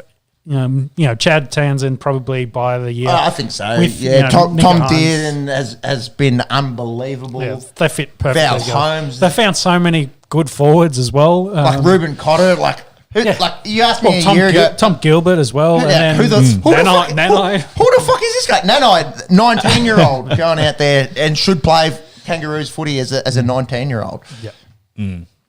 That's it. They got The New South Welshman in me says fuck that, but now you are selling it to me. I would have liked to see the Sharks go a little bit further.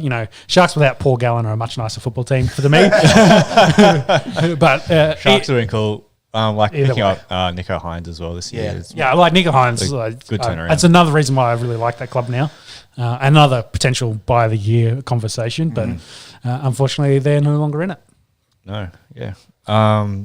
Speaking of, so Penrith, as you'd expect, $1.39 to make the grand final. Cowboys very close behind them, $1.71. Para is $2.15 and Rabbitohs are $3. And then to win the whole thing, To win the whole thing, it's I think I was having a look. Penrith are $1.80, aren't they? yep, $1.80. Cowboys and Rabbitohs are $5.50 each. And Paris 6. Para 6. So it's Penrith versus the field, essentially. Yeah. That's fair. That's it. That's fair. They've been the best team all year. Yeah. There's, I suppose a bit of an asterisk around the last 5 rounds. When Cleary and Luai went down, you probably have to take those games with a grain of salt. So I think Penrith, the team to beat, gonna be a great weekend of footy next weekend. That's it. Yeah. That'll do us. Yeah, might as well. Des, do you want to mention? Well, I think This isn't confirmed either. no. I think the club might have said. So what we're saying here is Des Hasler we're talking about. to stay with Manly for next season, the following season. But I think the club put this out because actually they've been talking about a succession plan. So they want to do what like Hawthorn, or I guess Wayne Bennett's probably the example, and for his time at Souths, then handing over to Jason there. They want to bring in a young coach, Des to coach him up for a couple of years, and then for Des to retire. And Des is like, that's a backhanded slap to me. So I don't think he's overly happy with that. To the point, back to what I was saying a couple of weeks ago, in his camp, they're not real happy, and he might just hang it up and retire or go do something else. For Manly fans, still up in the air. There's been a bit of conversation about the Trebojevic brothers and DCE, the different treatment between the two groups of stars in this team, and how I guess DCE heavily favoured and pampered a little bit more than what they were getting. So but the Turbo boys are Manly. That is Manly. Yeah. Yep. But they have the same manager as Hasler as well. Yes. Package deal. Yep. Maybe. Yep. Maybe. So Perhaps. Rumours. Allegedly. So Northern Beaches, some Be good fragrance. Yeah. Rumours. By On The Esky. Yes. So Sorry, there's that came in my mouth. plenty of rumours happening on the just Northern smell Beaches. like this so, podcast room after like 2 hours. Smells like beer and disappointment. Yeah. And dribble. So nothing confirmed really with Hasler. If anything, more concerning that there isn't. That there's every couple of days there's a new media story about things going wrong at Manly. And Bridegate. Yeah, well, exactly. They'd lost the week before that, and so they lost 7 weeks in a row, I believe. We asked this. I think it was We did 6. look at this. The Mighty Dragons knocked them off before the Pridegate. Yeah, there you go. Let's go, gentlemen's 10th. All right. I think that'll do us. I think summation between the Aussie footy codes. Heart says Swans, head says Cats. Yep. And then Penrith versus the field. Yep. We happy with that? Yep, I really that. that's fair. Let's talk some NFL, boys. Sure. Let's fucking go. Why not? Hang on, I'll get the soundboard. Green 19, set. Omaha. It's got to be OTE. Should we talk news Yeah, briefly? yeah, Let's go. there's only a couple of News, news, and I think there's 1 or 2 extra deals that have happened during the week, but nothing like huge name. So news, Emmanuel Sanders after his stint with the Bills, and I guess they've kind of transitioned their wide receiver room. Big time. Now with Davis and McKenzie taking over. He has retired officially as a Bronco. Retired, of course. We talked a little bit about DT, Demaryius Thomas, in his presser. So, but a very big, his big wide receiver kind of career with his time in Denver. Yep. Scored a lot of touchdowns and a lot of receiving yards in that period with DT. Pittsburgh before then? Yes. Yeah. And it's quite interesting if you look at the Steelers' history of, and then you look at guys, they got Johnson, Claypool, and Pickens now. But every, say, 2 to 3 years, they get rid of one of those guys and then draft a very similar dude, and then they've done that for the last 10 years, like the last decade at least.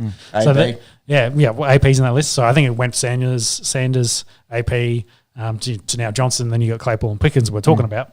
But even before Samuels, who was the other guy? Santana Holmes, I think, was there. Santana. But you go through that list. They've kind of had a guy. Yeah, they've kind of been forgotten as a bit of a Burris. Yeah, a bit of a wide receiver. Factory. A bit of a factory to turn over wide receivers out of Pittsburgh. Juju he had his time in the sun. Yep. Juju's same coming thing, back, same baby. Juju, and now he's over at Kansas. But yeah, same thing. Get a guy in, a couple of years, big year. Get some value for you if you can. And then boot him. Yeah, Or let them trade boot him away. themselves. Yes, we'll let them boot themselves. So anyway, good to see Sanders retire. Dawson Knox, Buffalo Bills tight end. Yeah, officially the only big name tight end after OJ Howard left and went to Texans and scored 2 touchdowns for them. Yeah. But got paid, I think in the vicinity of $50 million for like 5 years. So Not bad. a good deal for a tight end, bloody especially in the high-powered offense. Tom Brady and Giselle have been in the media and continue to be in the media about all the split rumors and the back and forth Personal life with their marriage. So yeah, we'll move on. We'll see what it means for Tampa Bay going forward and how it affects games. Yeah, it affects his play. Exactly. He'll just be more focused. Maybe. No wife and kids in his life. That probably doesn't help his case. We'll see. Did beat Dallas and handedly, yeah. But it was more of a defensive game, I thought. It was 19-3. Yeah. So either way, and you got a Clemson coach. I think Dabo got paid. Swinney, the second highest coaching deal ever. Just a little college football chat. 10 years, $115 million to coach Clemson. Big deals. Yeah, coaches get paid. I think Nick Saban has the record for the biggest deal ever for college football coaches. Boys, opening weekend, let's fucking talk some NFL.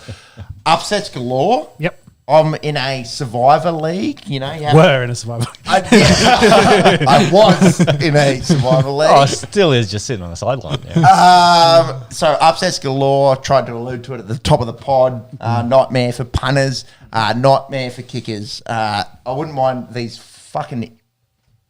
They're people. They are people. Just kick straight. Have you seen some of the college kickers in the first 3 weeks of college as well? Worse. Yeah, terrible.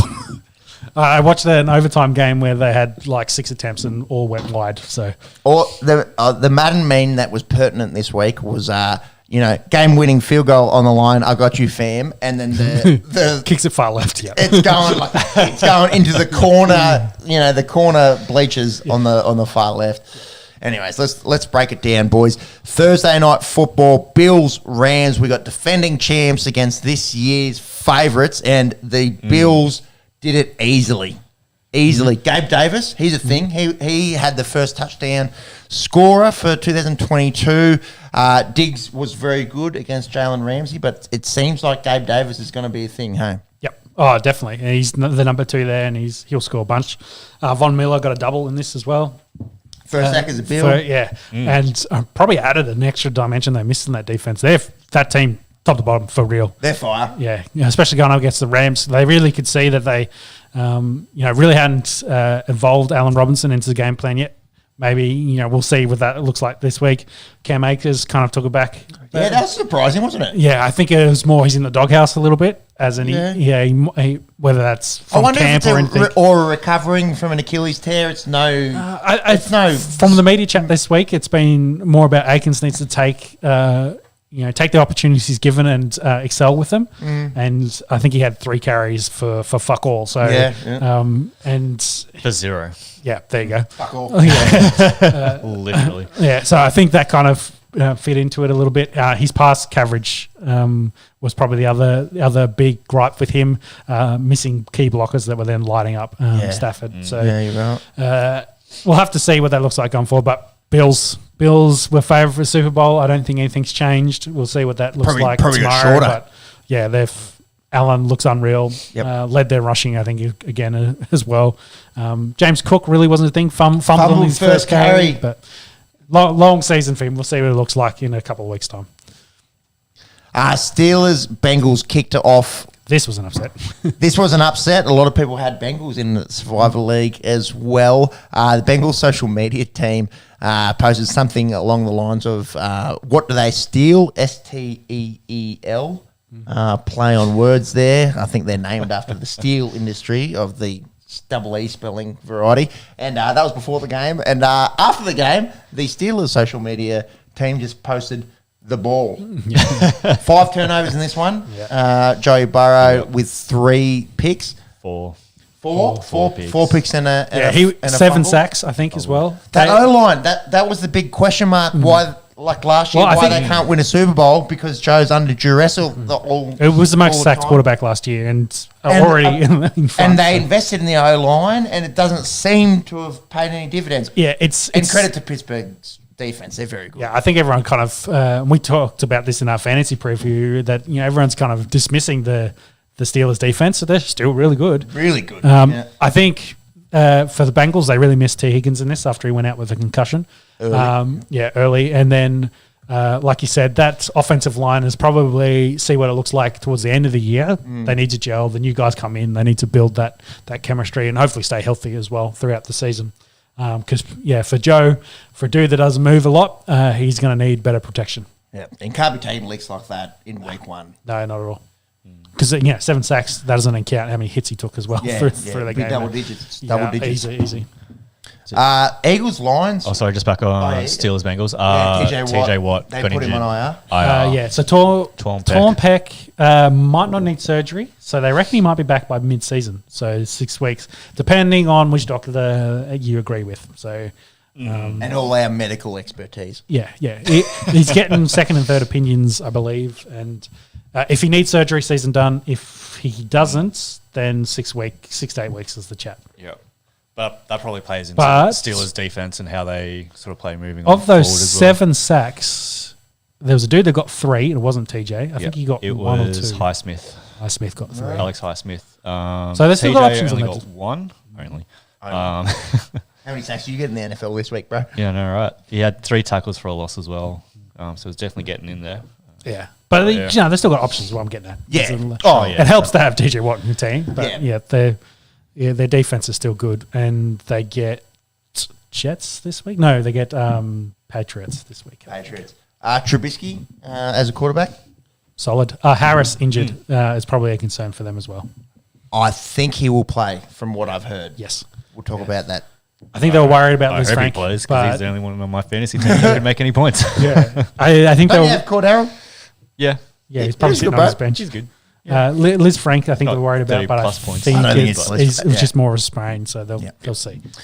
Eagles Lions was high scoring. Lions putting up a few more points than people expected, but the Eagles coming away winners in that one, 38-35.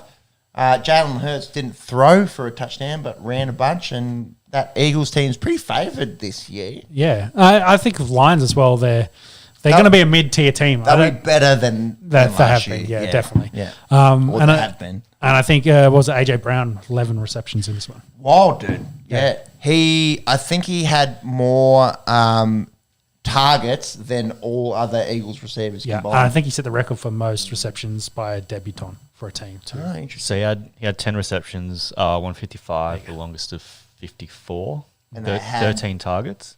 And 18 completions. 8 Pretty sure. Yeah, I think 18 Jalen Hurts. total. No, Hurts 18 completions. The Hurts had 18 completions, Hurts, and yes. 10 were to AJ. 10 with AJ, yeah. So what you're talking about before. target share. Yeah, more than the rest of everyone else. Wild, eh? Yeah. Eagles come away with the win there. Colts Texans. This was the littlest dick move I think I've seen in quite some time, and I often look down at my own member. The Texans. You're well experienced then. The Texans, this game went to overtime. Not many people expected that to happen. The Texans had the option to go for it on 4th and 2 midfield. So if you turn the ball over, you could lose. Yep. They punted. They punted with a minute to go. They said, draw's fine, gentlemen's agreement. Thank you very much. Let's get out of here. Jonathan Taylor, very good. Fantasy owners would be happy with his... I think he had, 31 carries? 31 carries, 161, and 1 tutty. Unbelievable. But still, don't get the win. Matt Ryan was good. Texans, coming away with half a game there. I still think they'll be pretty ordinary on the year. Yeah, I agree. Saints Falcons, this one as well. The Falcons were very, very close to winning this one. Jameis Winston was good. Taysom Hill, keep an eye out for fantasy owners. You can play him as a tight end. They used him kind of coming out of the backfield. And your boy Corduroy, he's in the NFL top 100. He's back this year. I'll eat every word that I said about him last year. I think the words Gadget Boy was thrown around. I think the words not real NFL running back was thrown around. Well, the other thing was Williams, who was his backup, got hurt in this and won't play this week. So he's going to carry the load for the foreseeable future. So, he's transitioned from wide receiver to full-time running back. Full-time running back. And this game went down to a kick, and it was blocked. Saints blocked the game-winning field goal attempt there from Young Huiku. Do you know that's sort of the way that you pronounce it? Not Young Ho. Not Young Ho. Young Hui. You forgot Mike Thomas got 2 touchdowns in that. Yeah, 2 tutties for Mike Thomas. A little bit of an injury cloud, but I think he's sweet to go round 2, week 2. Tampa Bay. Yeah. Mike Evans versus Mike Thomas. And Battle of the Mikes. Tampa Bay, the only team that's really played them very well in the last few years is the Saints. So it's going to be interesting to see what happens this week. That's it, yeah. Ravens got the Jets in the Joe Flacco Bowl. Yeah, Flacco was good throwing balls to Ravens players, so that probably tells you all you need to know about this. Lamar didn't use his legs, didn't use his legs, threw 3 touchdowns. Devin Duvernay stepped up big time with 2 in that one. Pats Dolphins, the Dolphins, are they the real deal? They look pretty good. Yeah. The Patriots looked ordinary. Yeah, well, they had a defensive coordinator calling their offensive plays, so we'll have to see what that looks like going forward. But offensively, Patriots look inept at the moment. Inept, great word. And so we'll have to see what they can turn into in the coming weeks. Do run into the Steelers, as mentioned before. So Unders. I don't like their chances. And no team made the playoffs going 0-2 to start the season last year. That's big. That's So, big. for a lot of teams Calling that it lost... early. Well, exactly. A lot of teams that lost week 1 need to win week 2. Otherwise, it's a very, very tough road to make finals. Just evoking Carlton memories in my head. Going 2-0 and also not making How are your grand final tickets doing on eBay at the moment? Yeah, they haven't sold because I didn't buy any.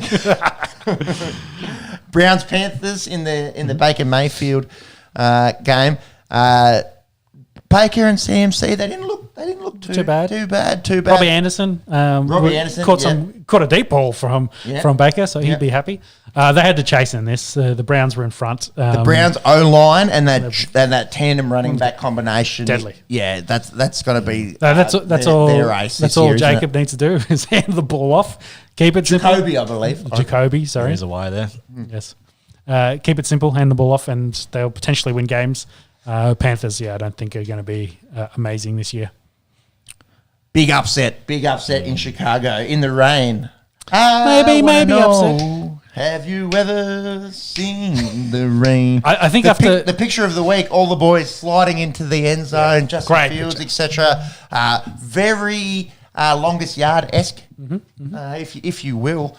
You didn't think this was a big upset? Not a huge. It's at home under the rain. No Kittle. Yeah, Kittle's still out as well. New quarterback. I was like, the Bears could probably end up winning this in what ended up being a low-scoring game in that kind of weather. That's kind of a very Bears game when you think about it. And it's not a great game for, say, Lance to come in as a starting quarterback to try and find his rhythm. And then also a lot of carries, I think, in this one, Trey Lance. And then also losing Mitchell, 13 carries in this game as well. Made it probably tough sledding for them. And I'm not a huge not liking their outlook going forward with a lot of those guys missing in their starting offense. A lot of people had the Niners like maybe best team in the NFC or pushing it this year. I kind of thought, as a Packers fan, not a big fan of the Niners. I think that's bullshit, but I think maybe that game kind of confirms it. Who lost the quarterback this week? Starter. Top of the head. Anyway, Jimmy G chat. Because Lance keeps losing, they've still got the Jimmy G there. But someone was thinking there was someone that had to lose a quarterback, and they can't remember who it was. Potentially thinking about, do we get Jimmy G to come across? Giants, Titans, Colt McCoy. No, it wasn't Colt McCoy. Oh, Cowboys. Cowboys. Dak. Cowboys. Oh yeah. Should have thought about it. America's team.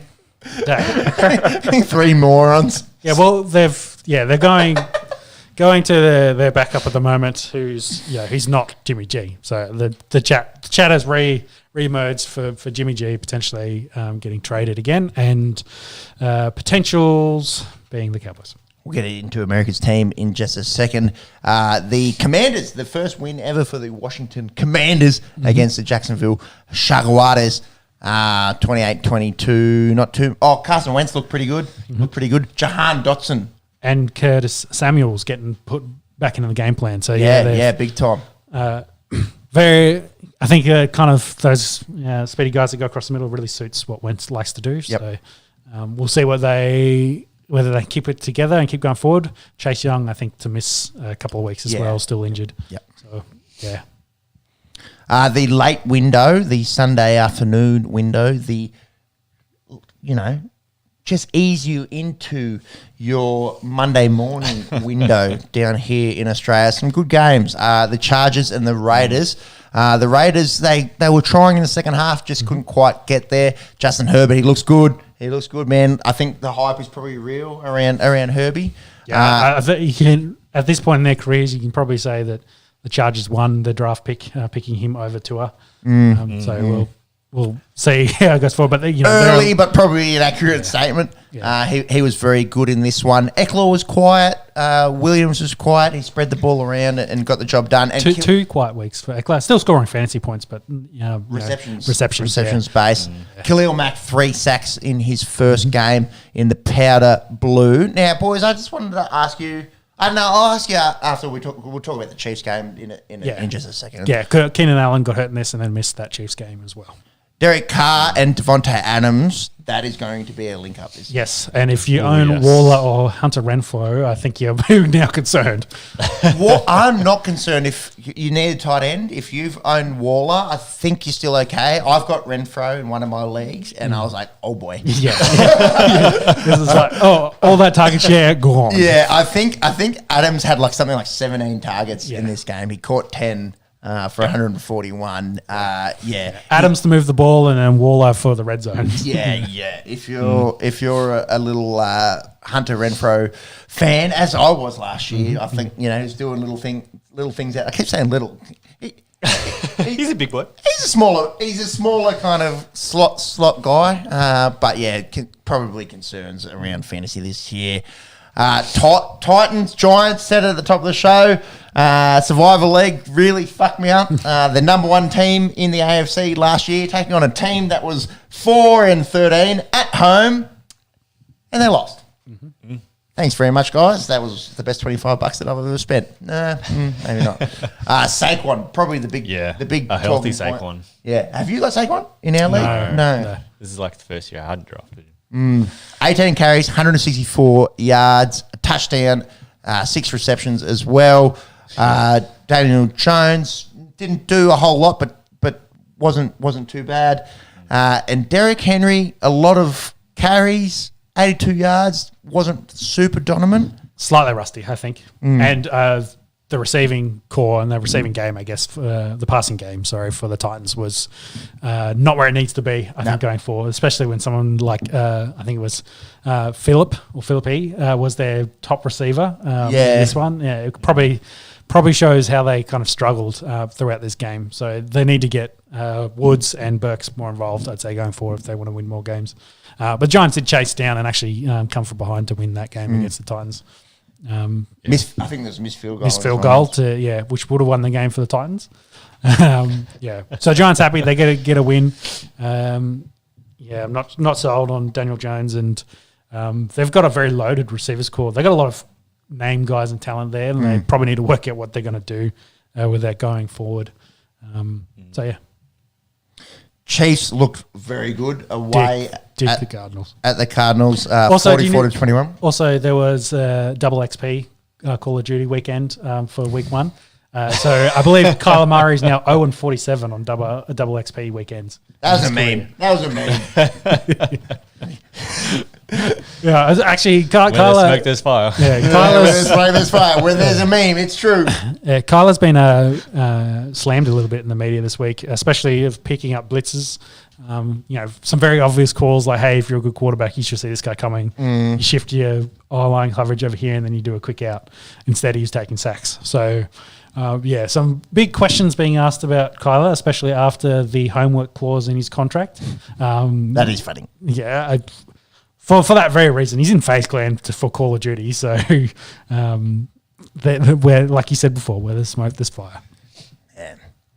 Anyways, credit where credit's due. Patrick Mahomes. Oh, Chief dicked them. They look good. Pretty much perfect. 360 yards, 5 touchdowns, 0 intercepts. Travis Kelce looked good. Mm-hmm.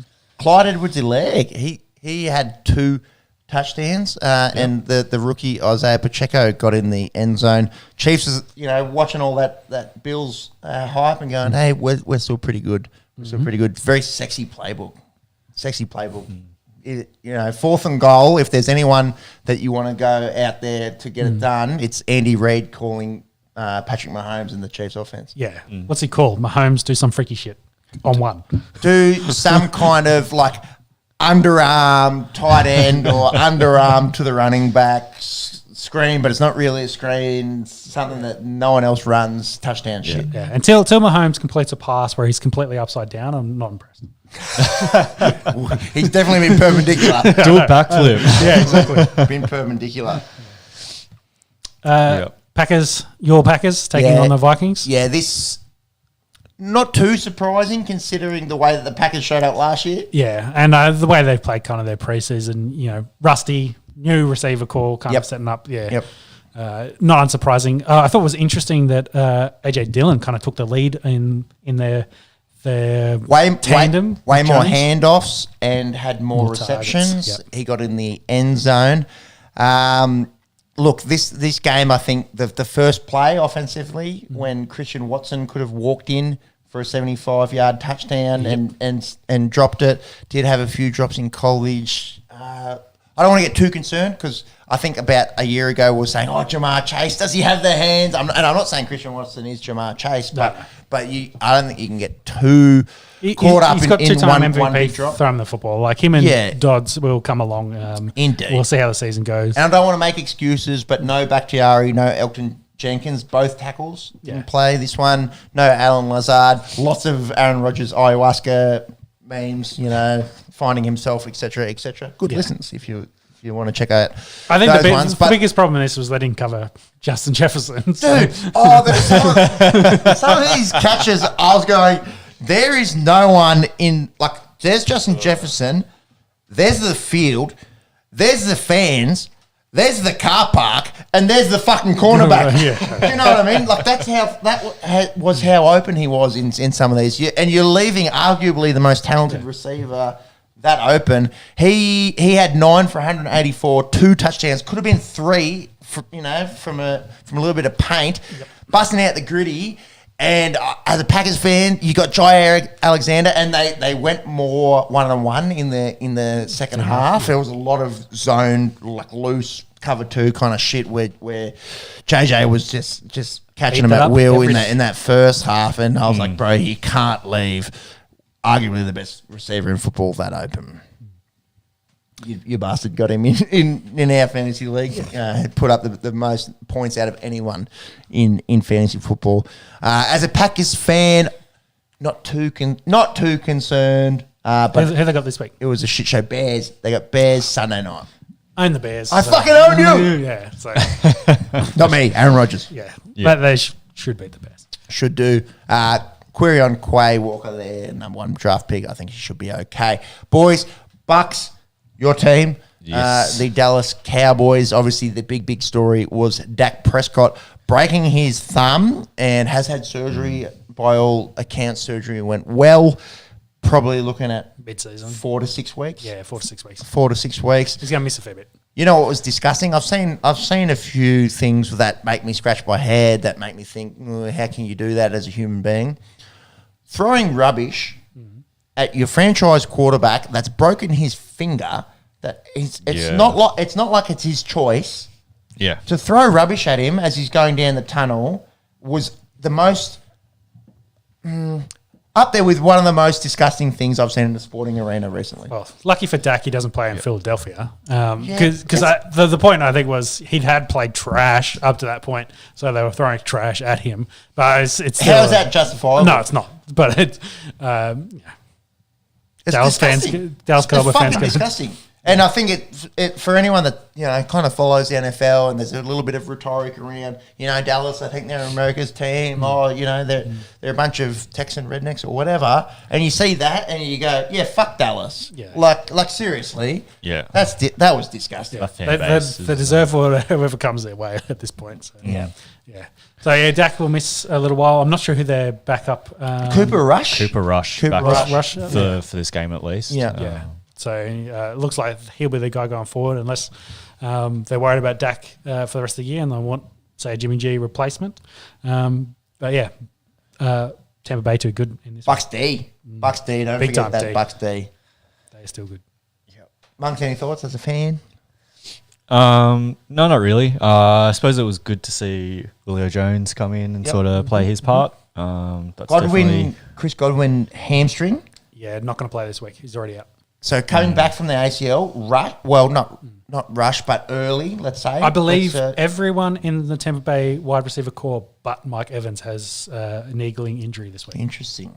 They got a long injury report for practice. Sure. That's it, yeah.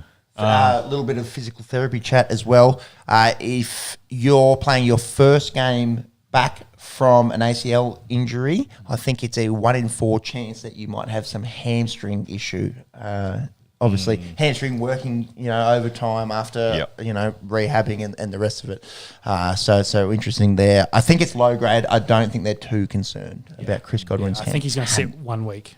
We'll see how he goes after that. Actually, just probably fantasy chat. Dak Prescott, he went undrafted in our league.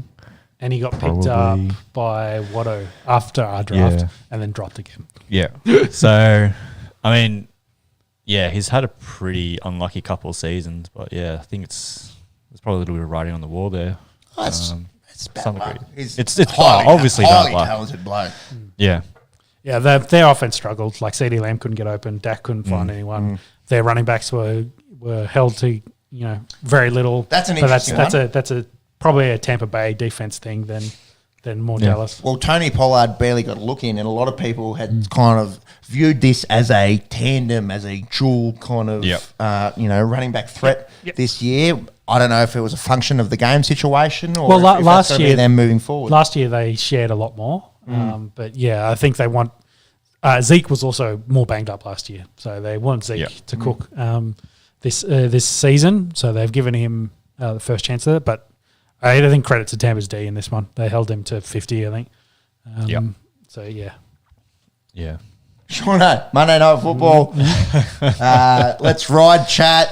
Russell Wilson returning to Seattle, to Lumen Field there. I'm not going to put it on the same level as throwing rubbish at Dak Prescott when he's broken his thumb, but booing Russ Wilson, I thought a little bit on the nose. We saw Tom Brady going back to New England, the game when Peyton went back to Indianapolis. Yeah, but in both those instances, the teams wanted to get rid of him. In this case, it was kind of more mutual, and it was more Russ leaving. Yeah, and they got a lot in return for Russ as well. Yeah, look at the guys that helped them win this game: Shelby Harris, Noah Fant, etc. Yeah. I think it was a bit rough to boo Russell. I think it's a bit gross. I think it's a bit gross. But that's sports, though. That happens all over the place. So I'm not unsurprised. For Denver, my thoughts, they probably played too cute for a lot of this. The first half, they dropped both Gary and Chubb into coverage a lot, and they scored a lot of touchdowns off it. So the second half, they didn't do any of that, which was a smart decision. Having you both premier pass rushes dropping into coverage was a silly idea. So you fumbled 2 on the goal line. Exactly. We should have scored another 3 touchdowns in the second half and ended up with only 1 field goal. That was a difference. That was Javonte fumbled on the 1 yard line, and Melvin Gordon. Melvin first, and then Javonte did the second. Yep.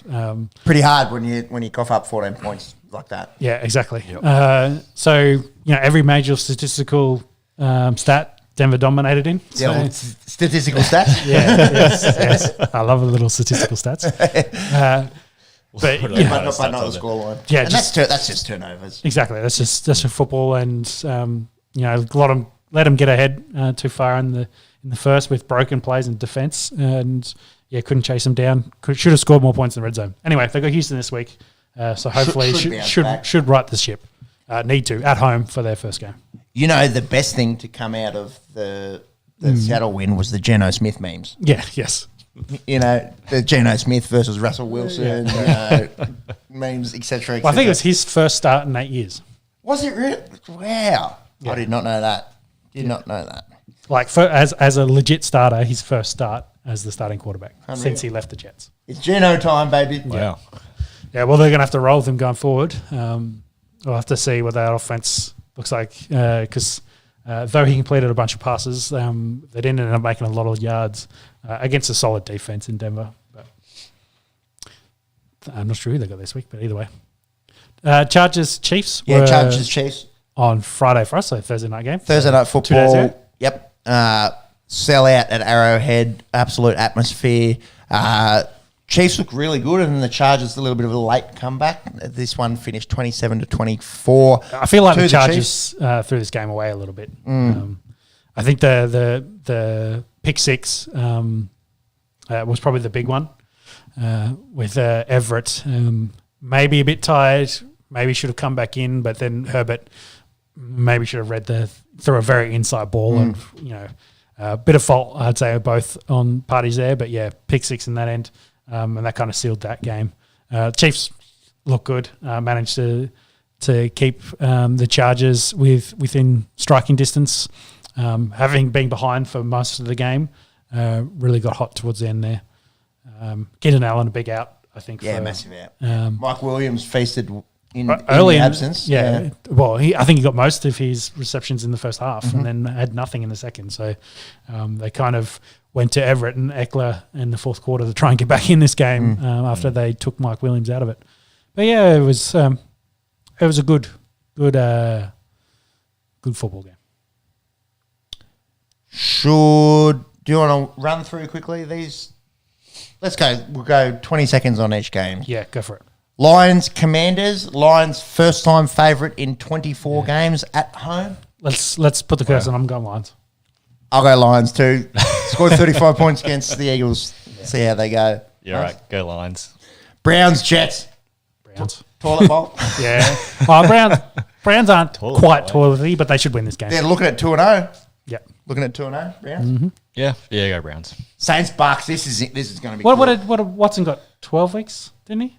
Or 11? 11. That's right. 11. Yeah, it was a weird number. Right. It coincidentally Should have been 12, but it's 11 because they're versing Houston the next week. Coincidentally. If Browns are above 500 by the point they get there, I think they'll be very happy. Yeah, indeed. Saints, Bucks. We spoke about the Saints being really the only team that's bothered that Tom Brady led offense. Saints for me in the Superdome. I'll go Bucks, but this will be close. Yeah, I'll go Bucks. Their favourites $1.72. Saints are $2.13. So yeah, Pats, Steelers. Monks, if you wouldn't mind clicking on the total game points in this one. Steelers. I'll go Steelers. Patriots offense looked pretty poop. Mm-hmm. Steelers big time unders. Very good defense. I would Is it 40 points? Smash the unders. 40.5. Yeah, that's a low. That's game point, about as low as you get, but I think smash the unders. No TJ Watt and Najee Harris going to be interesting. 50-50. I expected to play. Yeah, I hope he plays. Colts Jags, the AFC South. We forgot to mention. Really putting their name forward as being the shittest division in football. Mm-hmm. 0 wins, and two of the teams played each other. Yes, over the weekend. Correct. Jags at home. I think the Colts bounce back. I think they're better than they suggested against the Houston Texans. I think the Colts get the job done in this one. Thoughts and prayers to anyone that's got to go up against Jonathan Taylor in fantasy this week. Unless he gets hurt, he's getting bulk points. I could see a potential Jags upset in this, so I might back the Jags for a little bit of an early season upset. Bit of fun. Just not sure Matty Ice in that passing game's where it needs to be. So we'll see what this looks like. And also, James Robinson for the Jags has been very good. Looked really good last week. Took over the role, essentially. Yeah. After Etienne, I think, struggled a little bit and may have fumbled as well and ended up in the doghouse with Robinson coming out and dominating in that second half. Mm-hmm. And Ravens, Dolphins, this one should be good. This is in Baltimore. The Dolphins obviously bringing in Tyreek Hill and looking pretty good last week against the Pats, against the Ravens team that also looked pretty good against the Jets last week. I'll go Ravens, not confident. Dolphins maybe another upset because no Marcus Peters for the Ravens, which is probably a big out with that receiving core, but I still like the Ravens, so I'll back the Ravens. I like to see how the Dolphins play. That's the Dolphin noise. Sunday late window. If you're getting up and got to go to work here in Australia, you may as well watch a little bit of these ones tomorrow. Rams, Falcons in Los Angeles. Rams bounce back. Rams should take care of the Falcons. Eyes on Cam Akers. A lot of people, fantasy owners, etc., would be interested to see how Cam Akers goes tomorrow. Surely, correct. That's it. Rams not as short as I thought it'd be. $1.17. That's still pretty short. That's still pretty short. The Falcons nearly won last week. Mariota, not bad. Didn't look bad. Your boy Corduroy. That rhymes. Seahawks, 49ers. Elijah Mitchell obviously going down with a knee. Jeff Wilson, the number one guy on waiver wires this week in NFL fantasy leagues. I don't love that because I know Kyle Shanahan offense. I know what the 49ers do. Who knows? They'll find a different dude from Use the check. from the dude you expect. They'll find a different dude. That's just 49ers. That's Shanahan shit right there. I feel like Seahawks are going to win this. This is a bogey game. Seahawks won a game that they weren't expected to last week. 49ers lost a game that they were expected to win. Imagine they start 0-2, the Trey area. Yeah, I think with the media this week and the injuries in the Niners team, it's just it's a bit concerning. I'll go 49ers, but I like where your head's at. Yeah. Monks? Deciding. You can't go past the 49ers, but the Seahawks is probably good values at $4.20. $4.20 blaze it. $4.20 blaze it. West Coast. In Seattle. No. I meant $4.20 blaze it in Seattle because it's legal there. Also in California. True. Also would work. Or if they're in Denver, or if Oregon had a football team, or Alaska. Hey, we've got an away game against the Anchorage assholes this week. All right, the chat's getting a bit silly. This is an interesting one. Bengals defending AFC champs against this Cowboys team with no with no Dak Prescott, with Cooper Rush playing quarterback. T. Higgins is wait and see how it happens. Bengals, I imagine, pretty well favoured in this one to bounce back. Yeah, I'd pick Bengals. Quarterback situation change. If Dak was playing this, I think this would be a real interesting. From memory, if Dak was playing. Yeah. The Andy Dalton Cowboys were pretty bad. So they were. I feel that's going to be the case here. I agree. Bengals to go 1-1. Monks, odds? Bengals are favourites $1.27. The boys are out at $3.78. Yeah. Texans, Broncos, mile high. Russ's first game up there. Russ cooks, I think. I'm going to hope for your sake. Broncos don't start 0-2 after investing $49 million a year in Russell Wilson. Texans surprisingly okay last week. They're a mid-tier team. I think I still think they're a low-tier team, the Texans. Yeah. I think, If we're going upper, middle, low, I still think they're low. Okay. I don't think they're... I think they're mid-20s. There you go. There's my answer. Interesting. So I think they finish a little bit on the rise. Going up, for them, I think that's trending up. Yes. Yep. What does that mean for what teams do you reckon are trending down then at that end of the table? Falcons, Colts. Falcons nearly won. Yeah, but they didn't. Fair. Yeah. Patriots trending down at the moment. Patriots. Patriots. I'm not going to say low tier, but trending down. Yeah. Yep. Broncos win this one. Week one doesn't count, bro. Week one doesn't count. Yeah. Broncos. Odds? Broncos are favourites $1.20. Texans are $4.60. The line is 10.5. Bit of value. Cardinals, Raiders. This one will be big. AFC West versus NFC West, both in hard divisions. Both need a win here. I wasn't impressed with what the Cards were able to dish up at home. And to Kansas City's credit, a very strong team. I think the Raiders go out and win this game at home in Las Vegas. I agree with that. I think I'll have the Raiders in this. Yep, I'll go with Raiders as well. Devontae Adams, 8,000 catches, 369,000 yards for 46 touchdowns. So overs on Adams. We have 2 Monday night games. That's weird, hey? Yeah, interesting. Are they got... One, they slightly overlap, I think. Weird. Yeah, because they obviously it's very hard to fit 2 games in a night slot. On a Monday night. Yeah, one, we'll get to it in a second. All right, yeah, cool. Yeah. Cool. Packers, Bears. Packers. Aaron Rodgers, I fucking own you. Chat, yada, yada. A lot to improve on from last week. I think the Lizard, Alan Lazard, comes back. Maybe 1 or 2 of those tackles back as well. I hate this. I hate seeing them at $1.18. That's way too short, but hopefully they bounce back from their horrid showing last week against Minnesota. There's big overlap between those 2 games. So Bills-Titans starts 9:15 our time, so that's 7:15 I think theirs, and then the 10:30 game, which is 8:30. Oh. So there's literally an hour and 15 minutes between start times. Okay. So you'll get you'll be in the second quarter when the second game starts. Hate that. 2 TVs going and try and do some of your work if you have to on a Tuesday here in Australia. Hate that. Odds, please. Bills, Titans, Eagles, Vikings. Yep. Bills, Titans. So Bills favourites. Yep. $1.20. Titans are $4.60. Yeah, Bills all the way. Yeah, and then Vikings. I like that Vikings Eagles game. I think that's that's sneaky. I think the Vikings look really good. Which I think is going to be an issue here because it's maybe not. People watch the Titans Bills games. The Bills will be up by 21 points by that point, and then they'll switch over and watch the Vikings Eagles game. Possibly. That's it. By all accounts, bookies reckon it's going to be a close game. Eagles are favourites at $1.72. Vikings are $2.13. This is a toss-up for me. I might actually like the Vikings in this one. Yeah, I don't hate where your head's at there. Vikings look good. Eagles conceding a lot of points to the Lions last week. If I put 2 Monday, the first thing I get suggested is 2 Monday night football games is the highest kind of suggestion. So the answer to that question is they are trialling what 2 Monday night football games will be. So they're switching over where it should be nearing halftime. I think in the math, it's probably going to be more like the 2-minute warning. Or if it's to the middle of that second quarter, depending on how quickly they're playing. It's weird that they did 2 East Coast teams. Yeah. Like, imagine if you had 1 East Coast, 1 West Coast, and then stagger them like that. I don't know. That would have made sense to me. Unless, I suppose, if you're an East Coast person and you need to go to fucking bed and then there's this late-ass West Coast game starting. So, I don't know. 2 on Monday seems weird. Yeah, because one's ESPN, one's ABC. Both are owned by Disney. So they kind of ESPN brand sports programming. So Right. Yeah.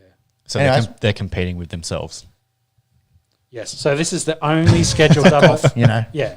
Playing against your own handicap, bro. So the good thing is this is the only scheduled doubleheader this season. But starting next year, the network will have 3 per season as part of its new deal with the NFL. Okay. That's not too bad, I suppose. Yeah. Doesn't really affect us. No. Like, it's more football on a weekday. In a time slot we can watch. So. Yeah, exactly. Yeah. I guess they play a lot of simultaneous football games. I guess that's what Red Zone was created for. So, Let's go. True. We'd have wrapped this thing up. I've got to go to bed early, That'll wrap up, I think, our NFL chat for the week. Let's have a good week too. Good luck to all of you punters and fantasy owners this week in the NFL. Let's talk some soccer. EPL 2 weeks ago, we broadcast before the United Arsenal game. United went out. My boy Anthony, he scored on debut. United kind of trending in the right direction. I think they've done really well when Harry Maguire hasn't played. So talking about captains not playing, Aaron Finch, etc. And then, I don't know, someone died and they cancelled all the games last week. Someone important, blah, blah, blah. Tommy Rogic, 9 years at Celtic, I think. He's going to go to West Brom there in the Championship. Only a 1-year deal. It's going to be interesting to see if he's able to get some match time. Yeah, and kind of resurge his career. At one point, arguably the best footballer in Australia. Yes, well, striker, I guess. Or attacking mid. A lot of games for Celtic. So hoping he can get back to where he was. But we did have 2 games in the Champions League. Just wrote them in there. We don't have to go through all of them. Chelsea losing in Croatia to Dinamo Zagreb. Interesting. Real Madrid coming out winners. Shakhtar getting a win. So they're from Ukraine. So they beat Leipzig, and then they're playing their home games in Poland. Yeah, we didn't think Red Bull were going to do overly too well. Red Bull, Leipzig, they haven't been too bad. They haven't been too bad against, Shakhtar, Yeah, true. But in this tournament, I didn't think they did. Sure. Someone who is playing fucking excellently, Manchester City's Erling Haaland, Victor the Viking, some ridiculous stats. Like, I think how many goals has he scored? 15? Yeah, look in the EPL, he's scored He's some ahead of ridiculous number. I saw today that he's played 22 Champions League games, with Borussia, and now there's 2 with Man City, 26 goals in the Champions League. I've seen at the same age, Ronaldo and Messi, maybe were wingers at that time in their career, but still GOATs. Yeah. I think Haaland's on 15 hat-tricks. I think Ronaldo had 1 and Messi had 0 at the same age. He wasn't in the 90. The FIFA ratings came out this week. He wasn't in the this bloke is going to be like mid-90s next year. He's a freak. It pains me to say as a United fan, but I think he might be the best footballer in the world at the moment. Shame we're not going to see him at the World Cup. No Norway. But expect Norway to do a bit moving forward. 48-team World Cup. PSG getting a win over Juve. Kylian Mbappe, couple goals. Napoli dicking Liverpool. Hate to see it as a United fan. Hate to see that. Liverpool have been struggling. So. Yeah, they have. Liverpool downturn. Yeah, they've been real on and off. Because they lost their last game in the EPL as well, didn't they? Yeah. Hate to see it. Yeah, hate to see it. Hate to see it as a United fan. Barcelona looking okay. That Barcelona Bayern game, that was good viewing. If anyone wants to check out the highlights of that, I think it was like 52% possession to Barca. Had heaps of chances. I think hit the woodwork a few times, but Bayern coming out on top, and obviously the Robert Lewandowski return game. So Bayern getting the chips in that one. Tottenham beating Marseille, and then we're pretty ordinary this week. Not too much more to report in that one. Champions League, I think kind of favourites. We're looking at Man City. We're looking at Bayern. We're looking at Real. The usual suspects. 2 games through, 6 group games, obviously. So still a bit of time, but Liverpool in trouble. Tottenham, probably looking like they will be fighting to get out of the group. Monks, interesting that Liverpool are as short as they are. You've got the odds there. That's unbackable, City. $3 to win the whole thing. Is that for real? $3 to win the whole thing there. Bayern Munich, $6.50 after them, along with PSG. And then Liverpool, $9. $9. Yeah. And rounding up there at the 5 there, we've got Real at $10. EPL back this weekend. We had games overnight, and there's a bunch tonight, our time, Sunday afternoon over there in the UK. NBA, not much news. You guys seen Eurobasket's on at the moment? Upsets galore. So Jokic and Serbia got knocked out. Doncic and Slovenia got knocked out. What's the last 4 there? Spain, Germany, Poland, I think. And Monks, if you wouldn't mind looking up Eurobasket. Giannis got knocked out. And then, Summer League, etc. Yeah, starts in a month, NBA. Sneaking up. It's bloody sneaking up, isn't it? Yeah, give us some Eurobasket chat. A little bit of Eurobasket chat never hurt. I've got an NBA chat, and I put in there this week. Anyone been following the Eurobasket? Hard to tell in a text message, but I got back from one of the boys. Yeah, been following it religiously, bro. Sarcasm, I believe, through text message. Oh, Finland, Lauri Markkanen did a bit. They did get knocked out. Of course, France, Spain, and Germany, Poland. Yep. The 1939 bowl, if you will, between Germany and Poland. Too soon? Nah, you can say that shit. All right, boys. I'm gonna go for It's been 80 years. Though, It could happen again. All right, UFC 279. I need to do a little PP. If you wouldn't mind, Sean Monks. Yep. Run the ship for a few minutes, and I'll get back. This was crazy. Talk some conspiracy theories. Yeah, well, the lead up to the fight, days before was pretty crazy. UFC 297. 7-9. Yeah, 7-9. 279. Yes. I'm just getting close. I just want 300, bro. Nah. That's it. UFC 279. Yeah, so it all started at the press conference. Well, the press conference, it didn't happen because it had to be happen. cancelled because of all the back and forth in behind the curtain, as you will. Yeah, a bit of back and forth with Kevin Holland and Kamzat. So, and then I think Tiki tried to break it all up, did that, Yep. and then Nate's team wasn't happy to see Tiki over there talking to the other guys. So they've created a bit of beef there, threw some water bottles. So overall, it was a bit of back and forth, been push and shove, and Dana was like, we can't do this and bring anyone out. So they had to cancel the press conference. Then going into the weigh-ins, Hamzat came in at He was 8.5 pounds over his weight to try and make a welterweight at 170. Yeah. Some conspiracy theories about, he was told to stop cutting weight and he could have done it easy. And then others saying that didn't happen and that maybe he was angling for the Kevin Holland fight. Nate Diaz was never going to take Hamzat if he hadn't made 170 because he's already coming up. And, he's a lightweight to welterweight. He's not going to take a dude that's then 10 pounds overweight. So he was very firm in his stance that was going to happen, which then caused UFC to try and re-sort things out. And then they realised, we've got Tony Ferguson who's at 170.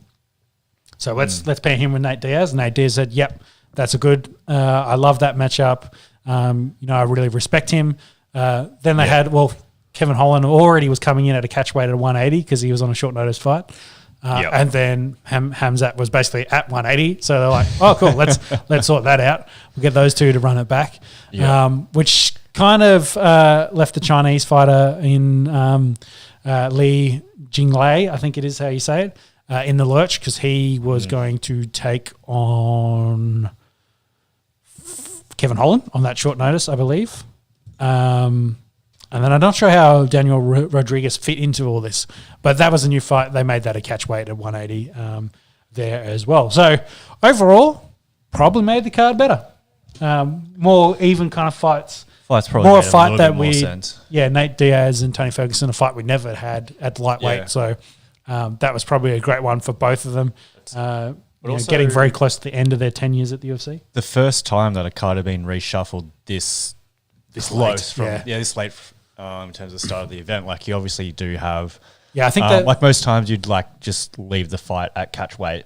Yeah. I think the only one I can remember that happened like this was when Tony Ferguson did his ACL at the press conference, and they had to try to get who'd they try to get Max? Did they get Max Holloway in the end? No, they tried to get Max and he couldn't cut weight, and then they got Dustin. Anyway, it doesn't matter. Where they had to rush a guy into. No, they got Al Quenta. That's what happened. Who was fighting on the undercard to come up and fight Khabib on an hour, like a day's notice. Either way, the card ended up being better, I think. I much enjoyed this card better than if it had been the other way around. It made more sense, didn't it? It made a lot more sense. Yep.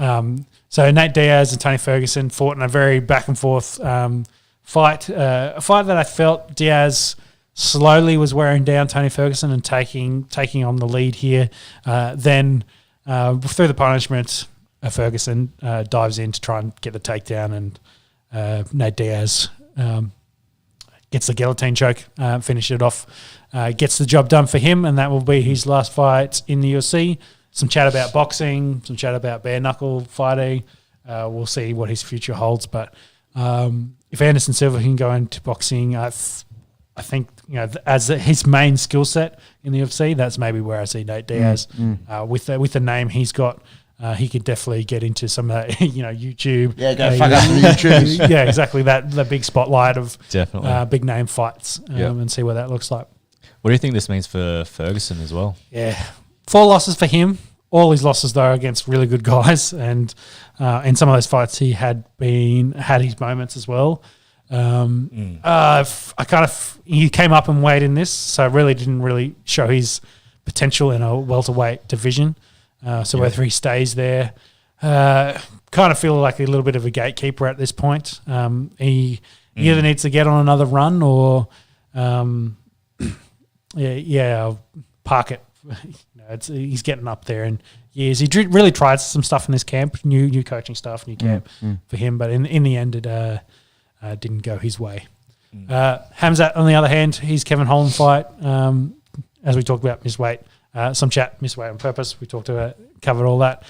Dominated Holland. Came in here for wrestling, took him down and got the submission of a rear naked choke, I believe, in the end, which is quite impressive. Holland's a black belt in jiu-jitsu, but kind of just showed the class of his wrestling. He's next level, isn't he? Yeah. So the question is, does he continue at 170 or does he come up to 185? We'll have to see what that looks like going forward. Hasn't had issues in the past getting to 170, so if he can get to 170, that makes more sense to me. Yeah. Some chat about Colby Covington, I believe, for him maybe if he wants to go back to 170 to get into that title conversation. But yeah, I think Nate covered it in his post-match fight with Rogan that, he spent all camp. It was a wrestling camp for him because that's what he knew was coming in. So Kevin Holland on a short notice really didn't have that preparation. Sure. Would have liked to have seen maybe Hamzat stand up a little bit and try to put some punishments on Kevin Holland after they talk smack to each other. But, got the takedown, worked into the position, got the submission, got out of there. A quick night for him. Did you boys talk any conspiracy theories? Oh, we did a little bit about the weight and the back and forth between the doctors and stuff like that. But Seems suspicious. it does. That's all I'll say. By 8.5 pounds, that's a huge miss. That's missing by a long way. That's like you would know a week in advance that you're never going to make weight if that was the case. It kind of looked like he knew that Nate was never going to take that fight, and then Kevin already being at a catch weight at 180, it made too much sense. So it could be a bit of gamesmanship, in their camp to get angle to get that Kevin Holland fight. Don't want to go too deep on it, but Brendan Schaub, former fighter, bit of a podcaster. Yep. He went down the conspiracy kind of yarn, and Dana White hit back at him, and they've had a little bit of beef this week. Dana not liking any of the conspiracy chat at all. Yeah, well, If Dana White wanted to hit us back, might blow this thing up. But We'll take that free publicity. yeah, maybe. well, like I said, it makes too much sense. So whether UFC had a hand in it to make Something seems to correct something that they fucked up a couple of months, doesn't it? Yeah, they've said, maybe stop your cut because maybe we'll angle and give you the Kevin Holland fight and we'll sort out Nate with Tony, and overall that would be a better card. Maybe also a bit of punishment for Hamzat as well for his, the back and forth with Kevin. Take you out of the main, it's not the, what's the thing they call the main, well, it's the main card. The Main event? The main event, that's the word I'm looking for. It wasn't really punishment because he won. So he still won, but he took him out of the main event, which I believe he got bumped. will probably bump his pay as well for this because he's not going out there to headline the pay-per-view against don't they normally Nate Diaz. cut their pay when they don't make weight anyway. So Potentially as well. So what if you miss by 8.5 pounds? Is that incremental? You're fucked up. So I think it hurt his wallet more than anything for Hamzat in this one. And then the other fights, Daniel Rodriguez maybe in a bit of a controversial judge's decision here, winning this fight. very close fight. Yeah, It was a very close fight, and watching it, I thought Lee had won this. But I guess what the judges saw, maybe a little bit of pressure from Daniel, a little bit more landing with the bigger shots. I thought overall I would have gone with Lee, but it was a split decision. So I guess what it is. He was probably the worst out of all of the shuffle in this, losing his opponent and having to then fight a catch weight against a bigger dude. He's the one that missed out the most in this one.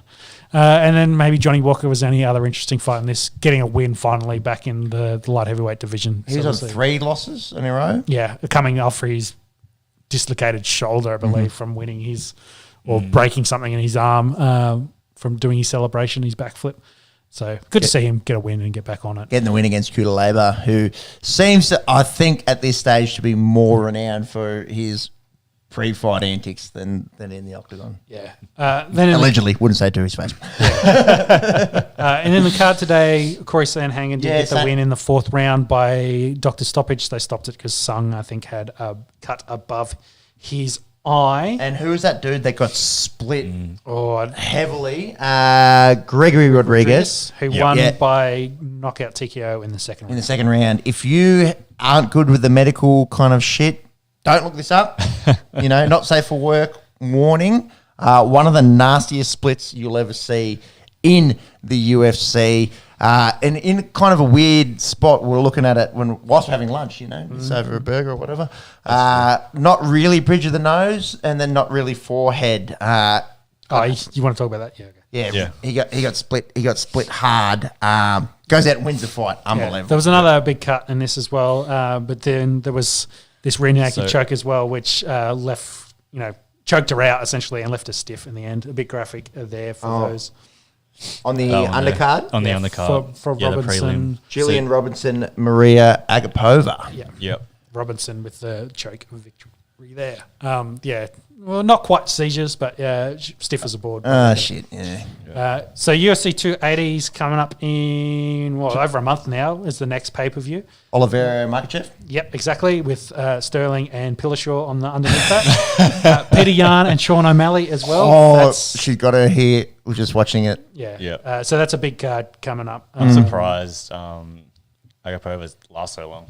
She doesn't tap. She didn't tap. She does tap. She does Tough. tap. She's got a And big time here. she's sleepy.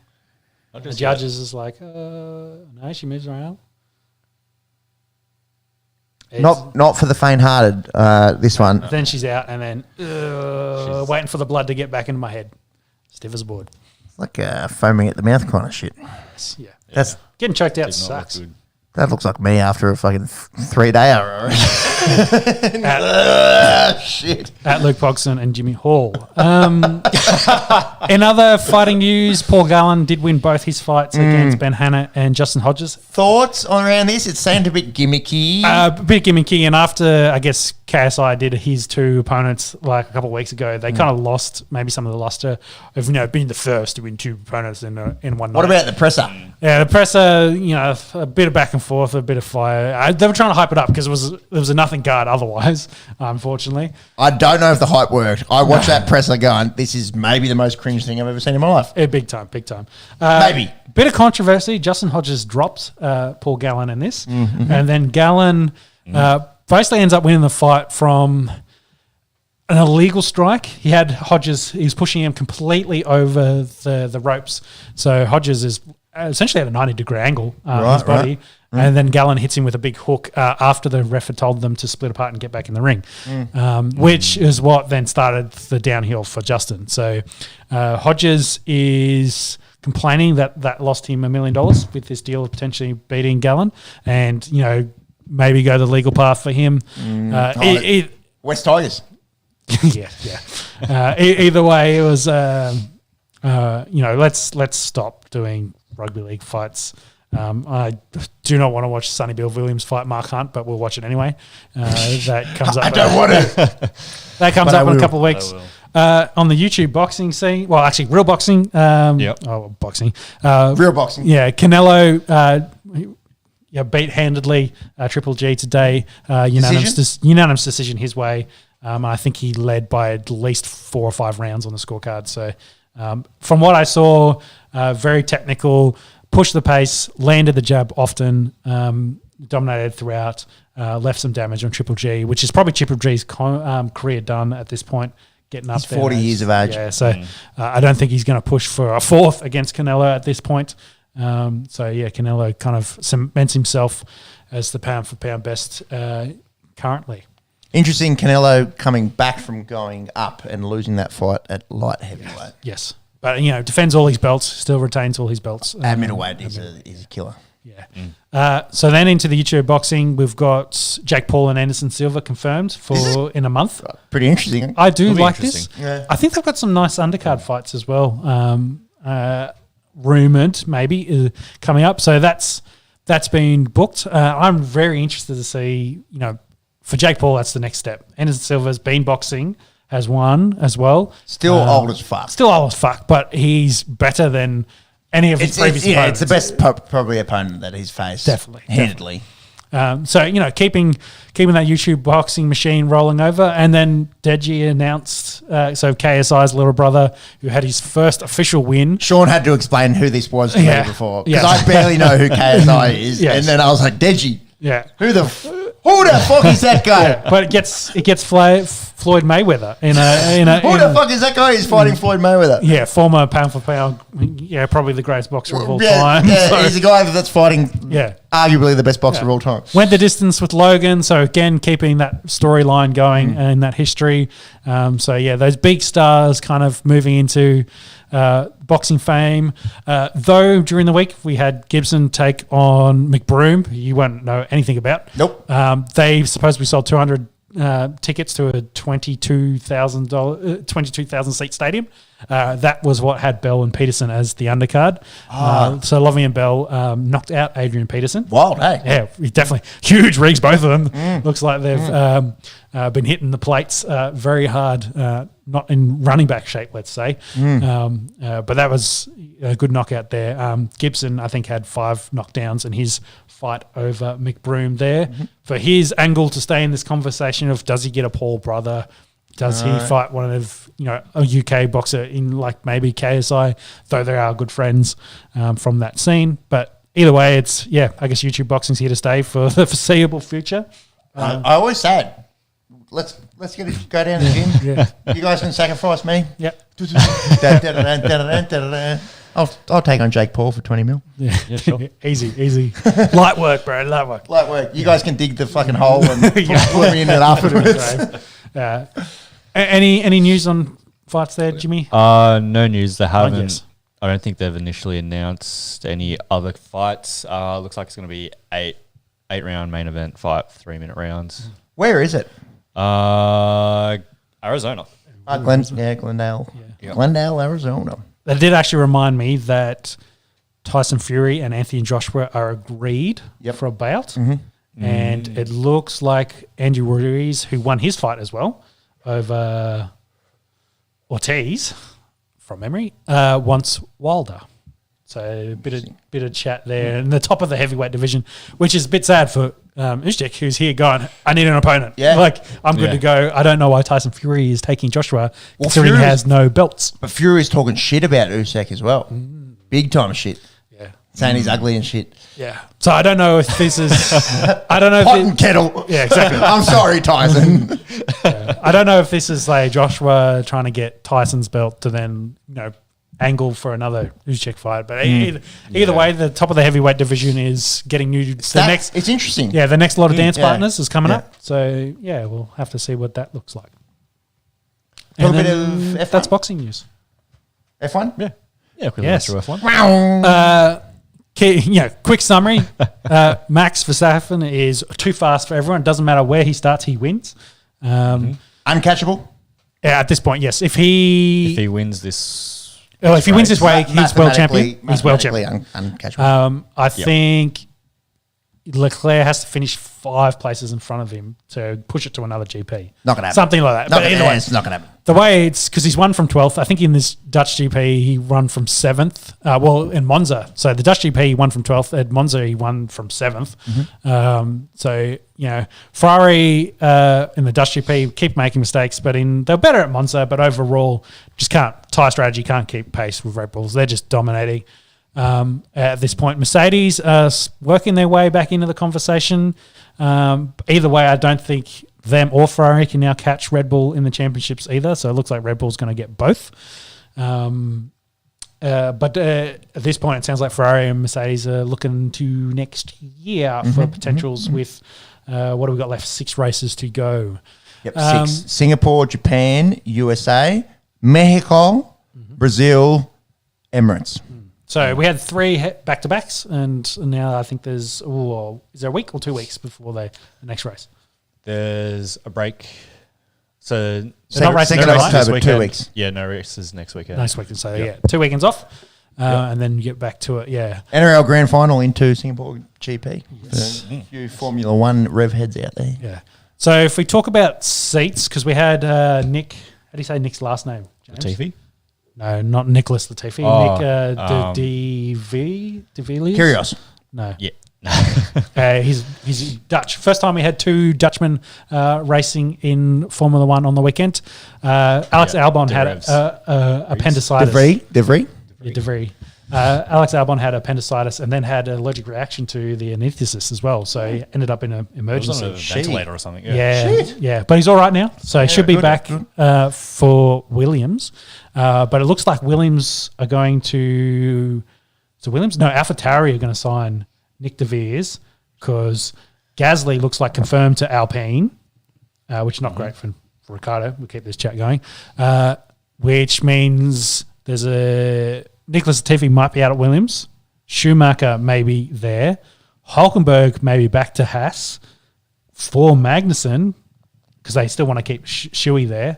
And then Ricardo's kind of floating around in the background at the moment. So we'll have to see whether he stays. Some chat about, we talked about the Mercedes reserve driver potentially there, but he's probably too good to be a reserve driver. Bit of hot mic, caught Ricardo and Perez talking about maybe taking a year off. Ricardo's foreseeable. Take a year off, come back and see what gap year. See what it looks I think like. it was essentially like if he's out of F1, he doesn't want to go and race anything else. Yeah, He wants not to do race Indy or F1 NASCAR cars. or anything like that. But so Year off. Ricardo's out there doing like Sail Croatia and Kentucky and shit. Woo! Yeah. Live it up. He's just got paid $20 million to not race. I was going to so- say, like, he doesn't need to do He's doing Kentucky. another Kentucky. He's got his own boat. Yeah, exactly. Just go live it up.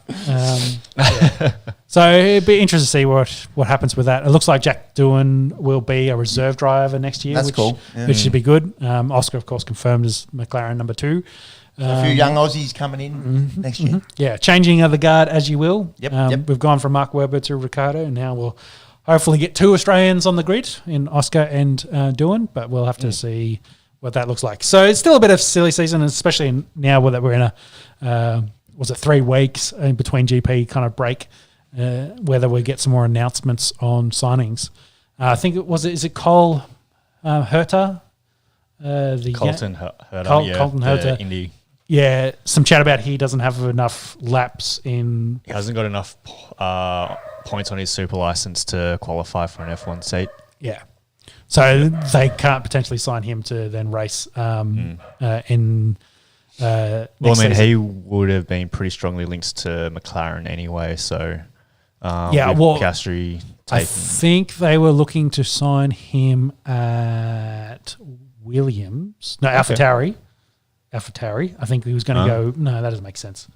Maybe it was Williams. But either way, they've shift gears and Nick is now kind of taking his spot. So, yeah, we'll see what happens another couple of weeks, see whether those seats kind of solidify a little bit going forward. But, yeah, it's a hotly contested with 20 seats, and there's a lot of good drivers that need spots. And that's motor racing. That's it. Quick tennis, won't dwell on it. No. Good run from Nick Kyrgios of tennis playing fame, not F1 driving fame, beating the number 1 seed in Daniil Medvedev in the 4th round. Did bow out to Karen Khachanov in the quarters. Interesting. Who ended up winning? So I guess it's Carlos Alcaraz, ended up winning. But interesting that Kyrgios was playing the doubles and the singles at the same time. The fitness. I don't think many of the top-rated singles boys do that. We spoke about Carlos Alcaraz at the top of the show. 19-year-old Spaniard. Remember the name. Will there be a passing of the baton from Rafa to the young Spaniard? I think he'll win a lot of Grand Slams. Ilya Tomjanovic made it to the quarters, representing Australia. We spoke about Serena. 2 weeks ago, her career's done, and again another young tennis player in Iga Swiatek. I think she has 3 Grand Slams for her now, being the Tunisian Ons Jabeur in the ladies. So a few names, I suppose, to keep an eye on in Carlos Alcaraz and Iga Swiatek moving forward.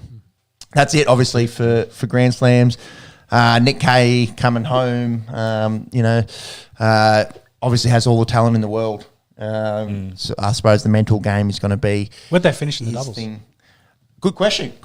They didn't win it. They didn't. They didn't. The double Ks, and it's going to be interesting for him moving forward how he manages Grand Slams, because it'd be pretty hard to win, when you're playing every single day. Yeah, but then also he collects 2 paychecks. For him, what is it? I don't know. And again, if it's about money, if you win the whole singles thing, I'm sure it's a lot more than winning. True. Winning But unless he kind of thinks, I'm not going to win one. I'll see how far I can get, and then he can win it. He can win it. That's the thing. Yeah, I guess so. Yeah, he's definitely talented enough to push all these guys. Made a Wimbledon final, last month. It's not talent, I don't think. But anyways, we could have an whole episode on the Nick Kyrgios mindset moving forward. I think that's probably going to do us. That will do us. Massive weekend next weekend. We've got AFL Grand Final, NRL Prelims, NFL to talk about. and then just the rest of the sporting world. And then the week after, we'll have a week off. Someone's getting married. Yes. Who's that? Sean, you married?